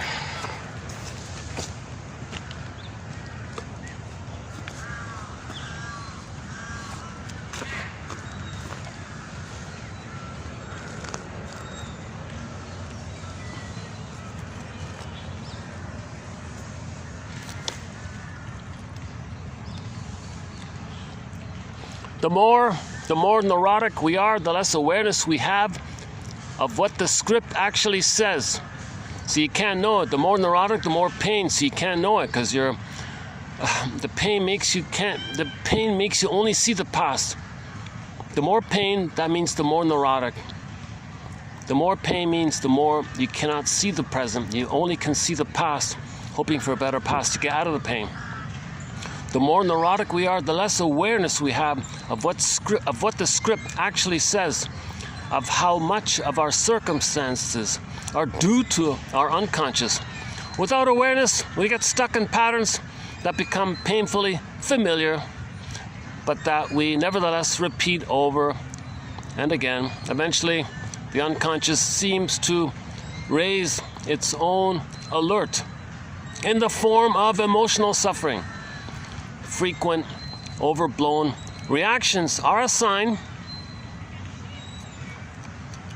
Repeated painful outcomes that run against conscious intent are another. The unconscious is trying to become conscious. The unconscious is trying to become conscious. Okay, so Freudian slips, all right, slips of the tongue like that, that's your unconscious is trying to become conscious.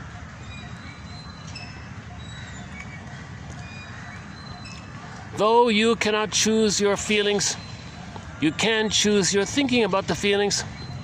The change in thinking is the action that alleviates the tension and may ultimately allow you to master, however indirectly, the feelings themselves. So, in other words, allow the feelings, right? So your positive attitude is how your attitude is. As children, we all learned how intimacy acts by watching the pros, our parents. So this is called The Couple Imprint by Ann Teachworth. Children imprint how the mother and father react to each other, how they relate to each other. They learn. They may model themselves after one and marry somebody to play the other. Often we are attracted to people who act as the loved one act. So you're continuing your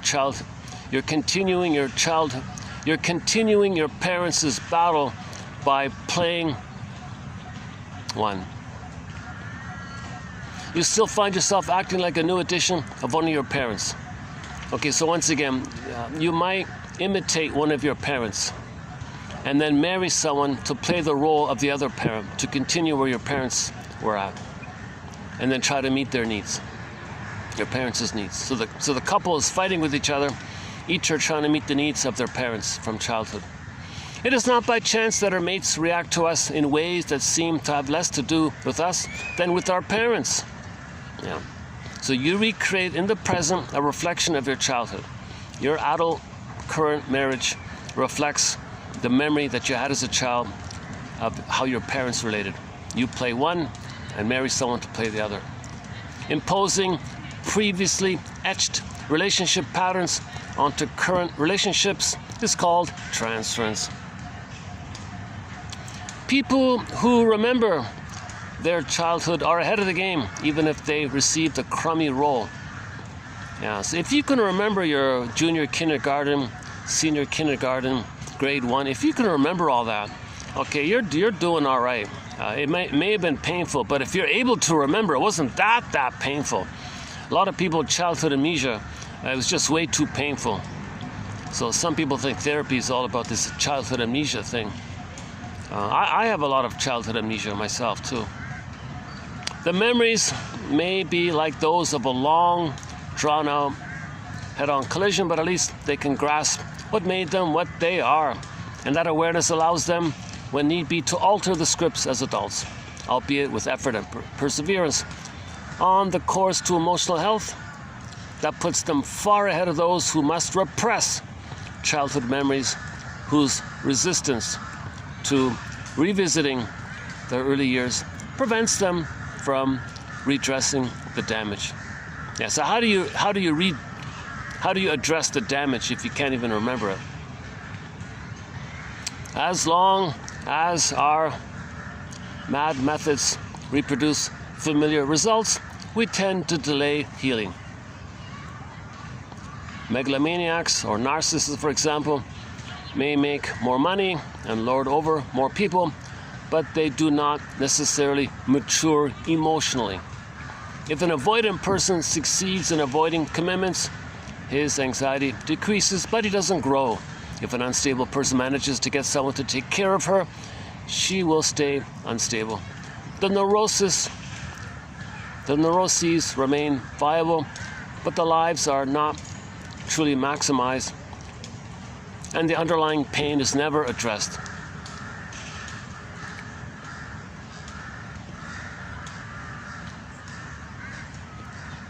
So you're living life successfully neurotic, something like that. Never confuse success or even confidence with psychological well-being. Money, charm, and kudos cannot replace quality relationships. Often they screen emotional disturbances. Save your envy until you've weighed the whole picture. Set aside superficial outward characteristics and look instead at a person's deeper emotional expression by asking the questions: do they have long-term and committed intimate relationships? Does excessive conflict occur at or around their work environment? Do they find satisfaction there? Did they get along with their family, and do they still? We may be attracted to people who remind us of our parents. This is true whether our childhood experience was good or bad. If our parents were nurturing, we seek to reinforce them through repetition. If there was childhood disturbance, we seek to resolve the distress through another similar sort of person. For people who are really determined to overcome childhood issues, the slimmest points of parity may be enough to trigger transference. A woman might be attracted in part to a man named Joe just because that was her father's name. Yeah. So you'll take any trifle if it's going to remind you, and you got to face the past. Involvement with an intimate partner. Involvement with an intimate partner. Oh, sorry. I'm not really holding it. Oh. Involvement with an intimate partner unpacks all the stored psychology of our upbringing, usually without recognizing that we are doing so. We are inevitably attracted to people who allow us to revisit our childhood issues. Marriage forces the trials we've carried around since childhood into an adult theater. Yeah. The issues from childhood, it's gonna be played out, unpacked in the adult theater. Scary stuff, right? And the more traumatized the baby, the more potential aggression. Although the child who succeeds in pulling one parent away from the other may feel empowered, ultimately it will create lasting obstacles to commitment in their own future. Now, again with the favorites, there shouldn't be this kind of like the parent loves one child and not the other, or the mother says, we're a team and together we're going to hate your dad. This kind of stuff's going to cause problems. When families find a parent and child pitted against the other, it is a time of crisis, not a way of life. Okay, there he is there, E.H. Rosen. One more here by Langs. It is the tumultuous realization that we can no longer fuse with mother and instead must indeed, and there is mortality, which are the unconscious basis of the perceptions and conflicts that drive us mad. Also, the inevitable realization that we are by no means omnipotent. Okay, so you can't be one with the mother, there is mortality, and you're not a god. Okay, though you got to face those kind of things.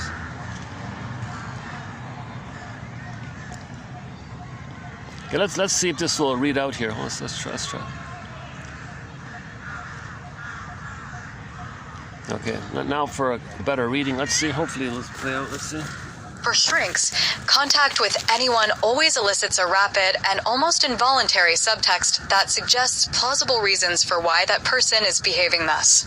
Knowing that personalities are formed, not chosen, allows us to perceive even the most difficult people in a broader, less judgmental way.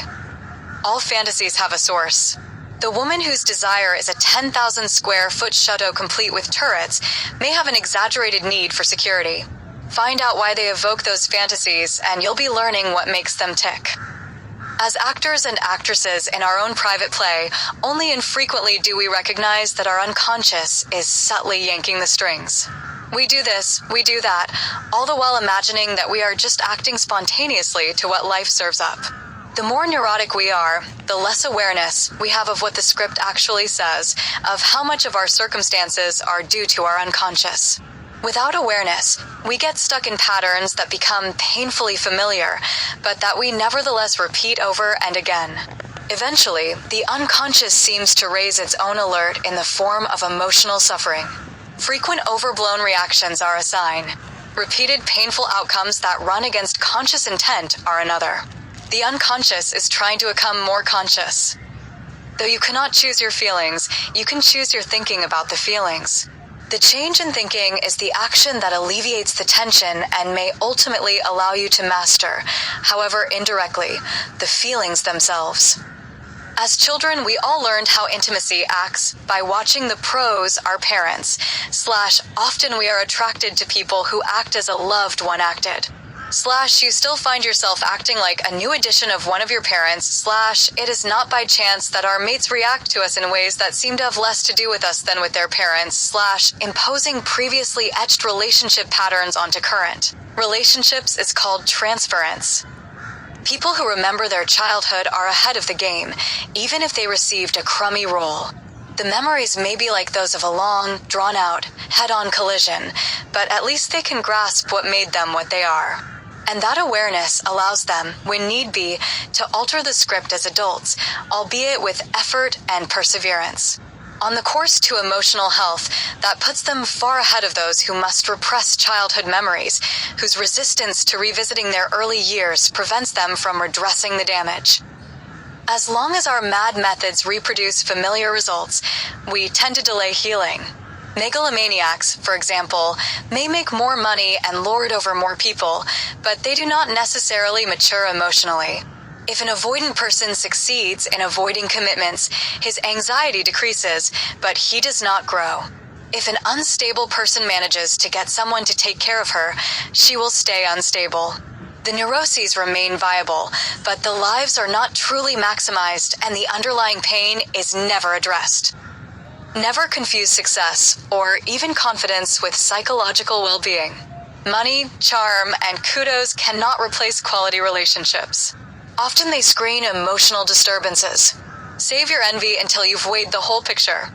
Set aside superficial outward characteristics and look instead at a person's deeper emotional expression by asking 4 questions. Do they have long-lived and committed intimate relationships? Does excessive conflict occur at or around their work environment? Do they find satisfaction there? Did they get along with their family, and do they still? We may be attracted to people who remind us of our parents. This is true whether our childhood experience was good or bad. If our parents were nurturing, we seek to reinforce them through repetition. If there was childhood turbulence, we seek to resolve the distress through another similar sort of person. For people who are really determined to overcome childhood issues, the slimmest points of parity may be enough to trigger transference.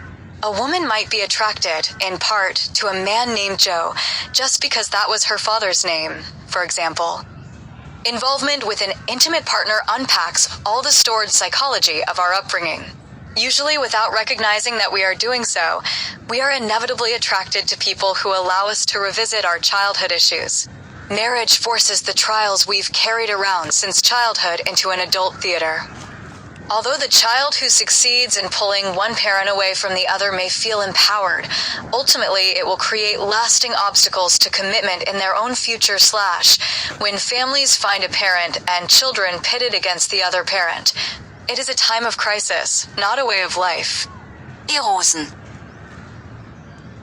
It is the tumultuous realization that we can no longer fuse with mother and, instead, must indeed ultimately die, which are the unconscious basis of the perceptions and conflicts that drive us crazy. Also the inevitable realization that we are by no means omnipotent. Erlangs. TQ 3145.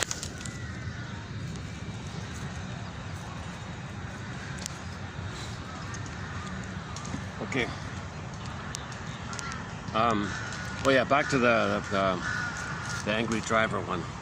So coming up in a preview, let's see. So go to this is from a mass printed, widely available self-help book. So this is by Smith here. Laura, is it Laura? Where is it again? So she said that with these drivers, so you want to be defensive, of course, for yourself. But some things you can say to yourself, if there's a rude driver on the road or whatever. Well, he's really in a hurry, much more than I am. So, let him pass. Oh, is he an angry driver? Well, I wouldn't want to be in his shoes. I used to drive like that person. Thank God I don't do that anymore. Oh.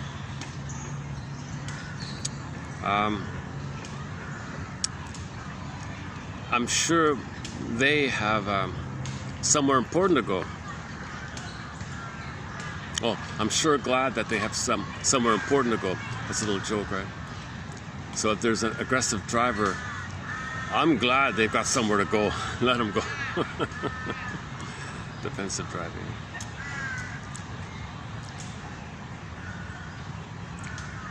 And don't take things personally. These people are strangers. Truth is, they're not thinking about you at all. They're just thinking about themselves. L.L. Smith. Yeah, okay. She says she encourages people to take out a thesaurus and look for synonyms of anger.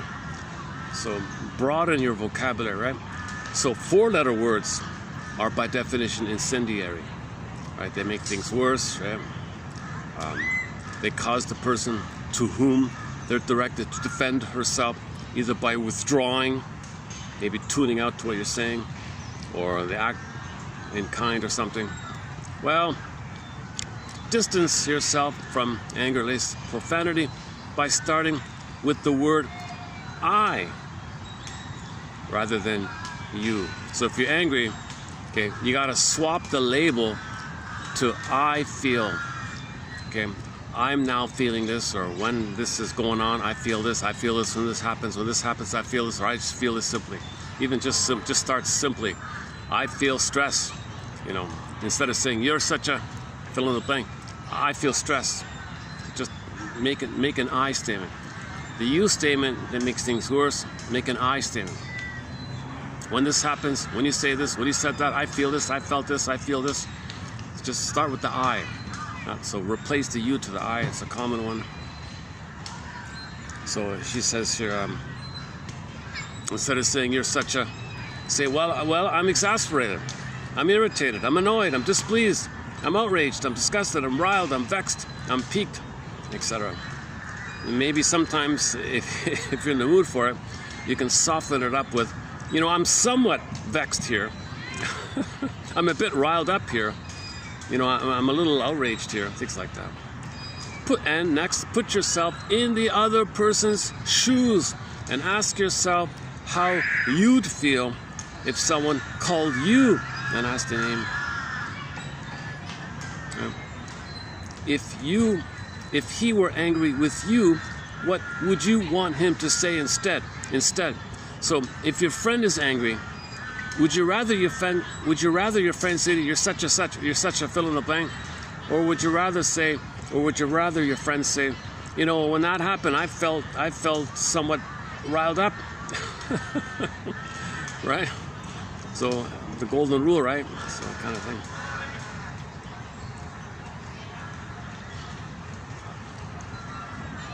Yeah, and if you're giving feedback, use buffering kind of things, like, you know, I could be wrong but you know, maybe I'm looking at the situation wrong, you know, or maybe I'm making too much of this. I could be off base here. If you're gonna give feedback or something to what they're saying. Yeah. Okay. One example: the boss wanted the lady to work extra hours. She said, I feel stressed. Instead of calling him a you-know-what, she said, I feel stressed. When you give me extra work to do on Friday afternoons, I understand that you have a lot of extra work to get through. That's got to be difficult for you. Can we get together and talk about how to solve that? So if you include a little empathy for the other person, it's got to be tough for you to have all this extra work. And I feel stressed when you assign it on me. Can we discuss this somehow? Maybe we can figure something out. I don't know. Maybe not. Maybe at least try. Oh yeah. So keep this in mind. Ask yourself, how did the parents in my family express anger? That humanizes your parents, because if you recognize your father and mother were angry, that means they're crying for love, mother's love in the past. That as a child they were afraid, and if they're angry, okay, that's a cry for love, being triggered up in them. But in the childhood, before the anger, there was fear. So loop it back to the childhood fear, stress, tension, worry, and then the anger is the final one. Triggered, the final comes up, the anger pops up, but that's because the final pathway is anger, but you loop it back to the original fear. So current anger links back to childhood fear. So if your parents are angry, look for the childhood fear in them. So you're humanizing. You got to see your parents as human beings, right? For the rest of your life, do you want to simply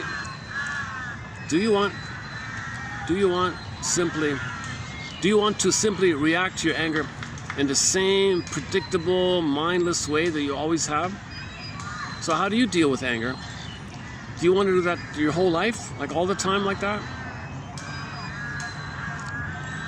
So maybe whining is one way, right? Whining is a form of anger. Really, you want to whine your whole life? Whoa, right? Or cynicism, sarcasm. Really, you want to do that your whole life? Really? Stuff like that. Or passive aggressiveness. Really, you want to be so deceptive and say look sweet, but really you're lying and causing problems. But no way you want to look sweet. You want to do that kind of stuff all your life? That's psychological aggression. Passive aggressiveness is also known as psychological aggression. Do you want others to begin to judge you by your angry style? Yeah, stay away from him. He's very passive aggressive. He'll drive you nuts. He'll look nice and sweet, and you'll think he's so charming and kind and so polite and all that. But I'm telling you, he'll irritate you immensely. He'll make you angry. He won't follow through. He'll cause problems. He'll innuendo and subtle things mislead you, make you think something, say something vague. You call him out on it, he'll say what's wrong with you and run away to make you feel guilty because you want clarity. So he'll say something cloudy, and you seek clarity. Okay, and then he'll attack you. What's wrong with you? Are you dumb? And he runs away. I don't want to talk to you. You're so idiot. So he turns things around. So don't hire this guy because he's always like that. He's always a little like he's like a subtle drama queen or something. Makes chaos like that. So he has an uncanny knack to look sweet and sugary, but he has an uncanny ability to make everyone else frustrated, annoyed, stressed out around him. But he looks like an angel, and the boss loves him, and everyone else is stressed out. So don't hire that. So do you want that? Does a person want that? Like if a person is passive aggressive, do they want that way their whole lives? Right? Do you want to like lie to people your whole life and never know the truth? Or do you want the reputation of or having a bad temper? Stay away from that guy. He's got a bad temper. You know, stuff like that. So do you want others to begin to judge you by your angry reactions? Ask yourself, can my anger undo what has been done?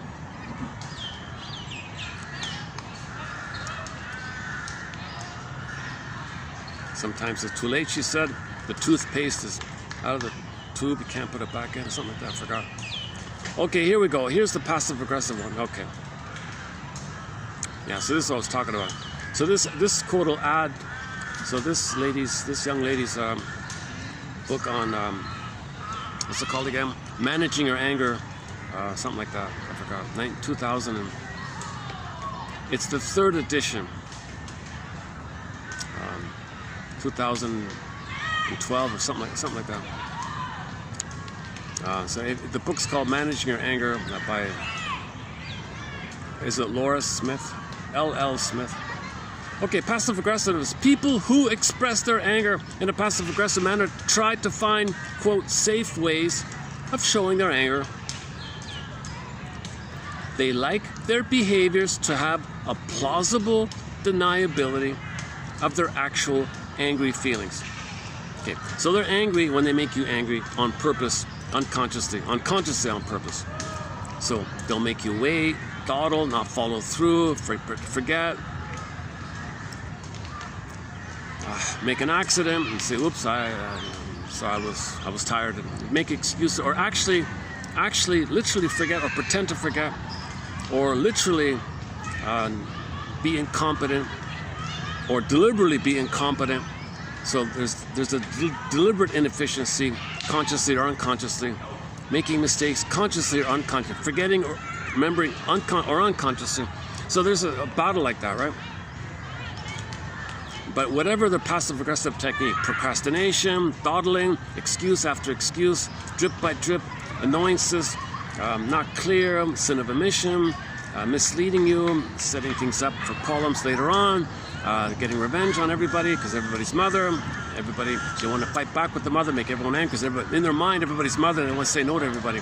Back off, mother. They're angry at mother, but they only do it by these subtle, covert, hidden ways called passive-aggressive. It's aggressive, psychologically aggressive, but it's in a quiet, passive way. So their aggression is more by what they don't do. So a lot of silence, a lot of cold shoulders, a lot of turning away, a lot of like dismissiveness, and a lot of things like that. And if you ever call them out on it, in their mind, you're wrong. What's wrong with you? You're too sensitive. I can't deal with you. You're a terrible person. How you dare say such a thing? So they don't know they're doing this. They love doing it. They love the power, and they want to maintain that power. And they can't admit that they're doing it. Often they won't admit it. They won't admit it. They won't admit it because they got to get their anger out of their mother, and you're their mother. So, and they don't want to. They're tired of what their mother did to them. And everybody's the mother, and the prototypes in the mind, the imprint, the stamping is in the mind. They see the world like that. So everybody's the demanding, impinging upon mother, and now they're in permanent rebellion. No, mother, back off, mother, back off, mother. So if you call them out on, what you're doing is difficult and causing all these problems like that. That's what they want, but they don't want to know it. So they can't know it because they got the deeper issue. Back off, mother, back off, mother. In the theater of the mind, it's a fight with the mother all the time. Passive aggressive, psychologically aggressive like that. So there'll be a lot of sneaky things like oh man, if they have positions of power, they'll use the power in bureaucracy.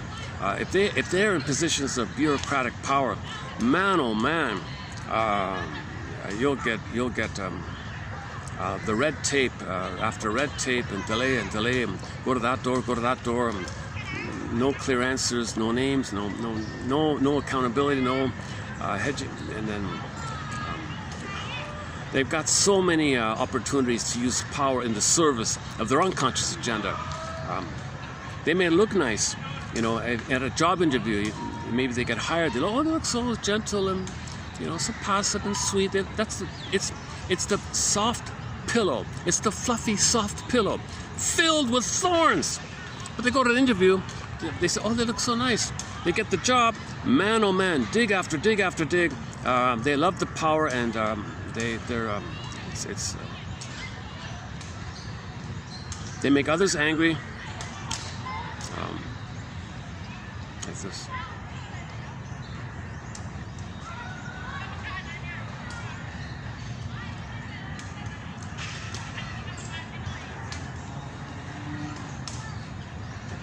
Now, in an office, you can't have people shouting or something, so you need people who are passive like that, right?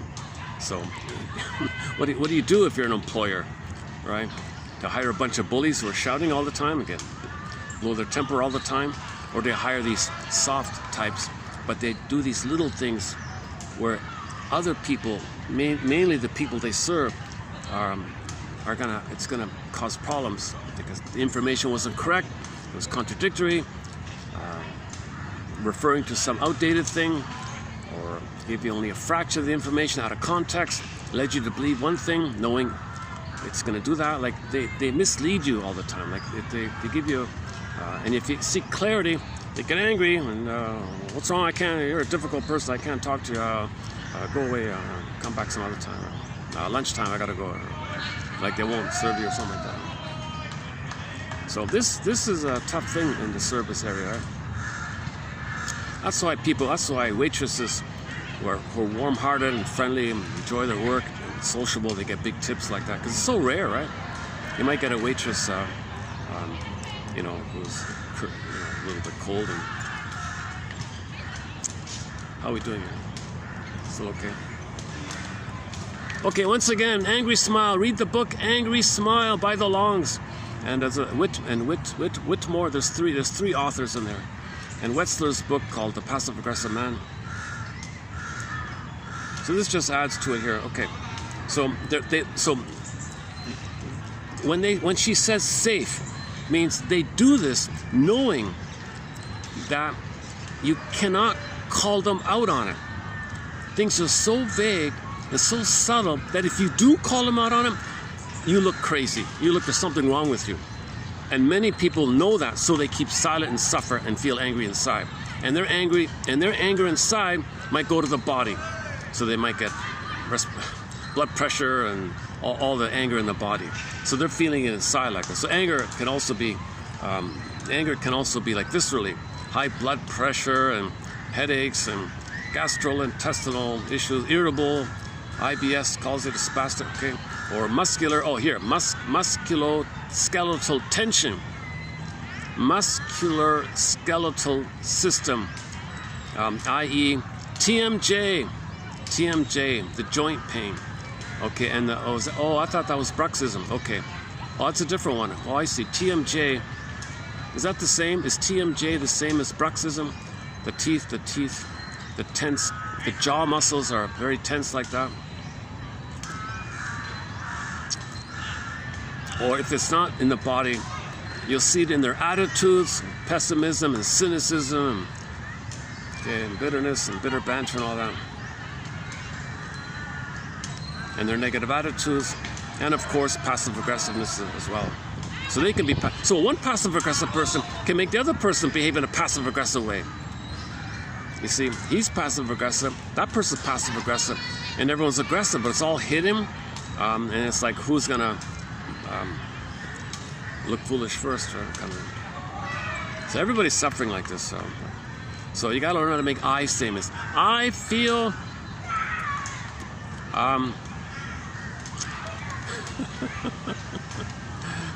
I feel My muscles tensing. Describe the sensations in your body. You can start there, right?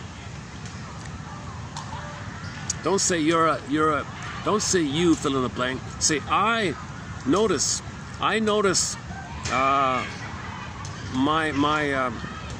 I'm blushing. I feel warmer in my cheek muscles. I feel embarrassed like that. So I'm noticing that anger like that. Shame and anger are linked. Passive aggressiveness. Other examples include chronic procrastination of promised tasks because you want to get back at them. Okay, so if you're angry at somebody, delay, procrastinate, that's your revenge, right? Chronic lateness, another one. Subtle sulking or pouting, okay. Purposely performing a task for someone poorly, that's a common one. Deliberate inefficiency. So the example was the workman didn't like the customer, so they put in the pipes wrong. They set it up where there'd be a lot of problems and a huge expense. So those are disaster, right? So apparently how to go again? The plumbers didn't like the client, the homeowner or something. So I think the pressure was set too high, and then and then it burst overnight, and the place was flooded. Something like that. And he did it on purpose. Poor workmanship, and then the guy suffered like that. That's a passive-aggressive technique. And then if you call him out on it, you're accusing me of such a thing. I'm gonna defamation. I'm gonna, they turn it around and attack you for it. So they gotta cover it. They gotta cover it. You see, they can't know this, right? They can't know it. So they may even do it for the purpose of overtly being aggressive. So they might first covertly be passive-aggressive, okay, do the pipe pressure thing wrong on purpose to cause a problem for the person, to provoke them to be angry. So now you have the opportunity to be overtly angry. So some people are both.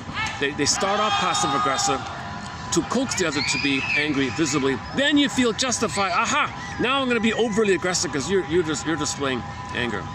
So this is a double one where they do the passive technique in order to get around to have the justification and the quote-unquote right to be overly aggressive. It was all planned like that. A lot of passive-aggressive people just maintain the passive-aggressive one. They just stay there like that. But some of them do it around like that as well.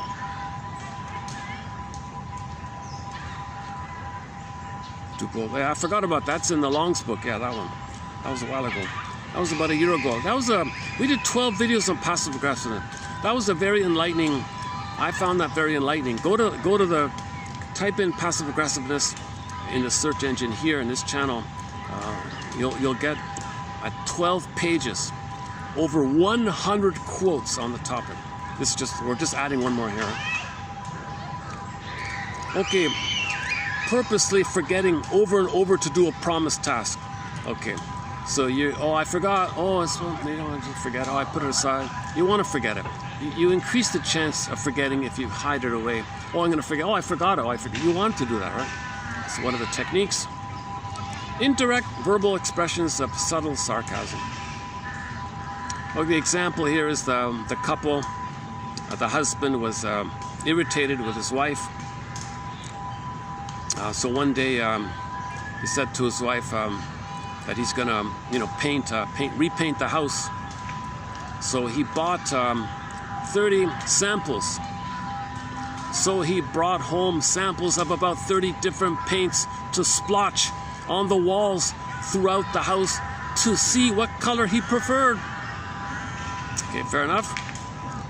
Somehow, he failed to get around to actually painting the house for over 2 years. He always told his wife, I'm so sorry, I'll get to it as soon as I can, okay? When confronted, passive-aggressive people always have an excuse in hand and inevitably deny that they feel any anger at all. People living with passive-aggressive partners get pretty tired after 500,000 instances of, oh, I'm sorry, oh, I forgot. Okay, this last point is the Wetzler book. So for more on this last point here, living with the passive-aggressive person, check out the book called Living with the Passive-Aggressive Man. And there's a news segment by the 2020 people. They did a 15-minute presentation on that guy's book, and he's interviewed in the presentation. It's not bad, it's okay. If you want an introduction that's okay on living with the passive-aggressive man, so they showed you a couple, and he avoided her and did these little things, and she started to get angry like that. So he was a kind of a schizoid, leave me alone like that. She was the more open one, active one, but she was sort of suffering with his snide, subtle innuendos. Yeah, well, maybe we won't be married in the future. So he made like a half joke, half serious. He does these subtle kind of innuendo jokes that they might not be married in the future. And she's really upset by this. Are you saying something serious? Oh, something wrong? So she can't take a joke? You know, stuff like that. Yeah, so check it out. Scott Wetzler is the guy's name. Is that it? All right, I think we'll leave it here. Okay, that's it. Yeah, okay. Okay, this is just part way through. I'm reading 3200. So this is about 2/3 of the way in. So I'll finish it up. How are we doing here? Man, oh man. Look at this. I slugged along with this video, and only 2 hours have passed. This is one of the most absent-minded, most fatigued video I've done in a long time.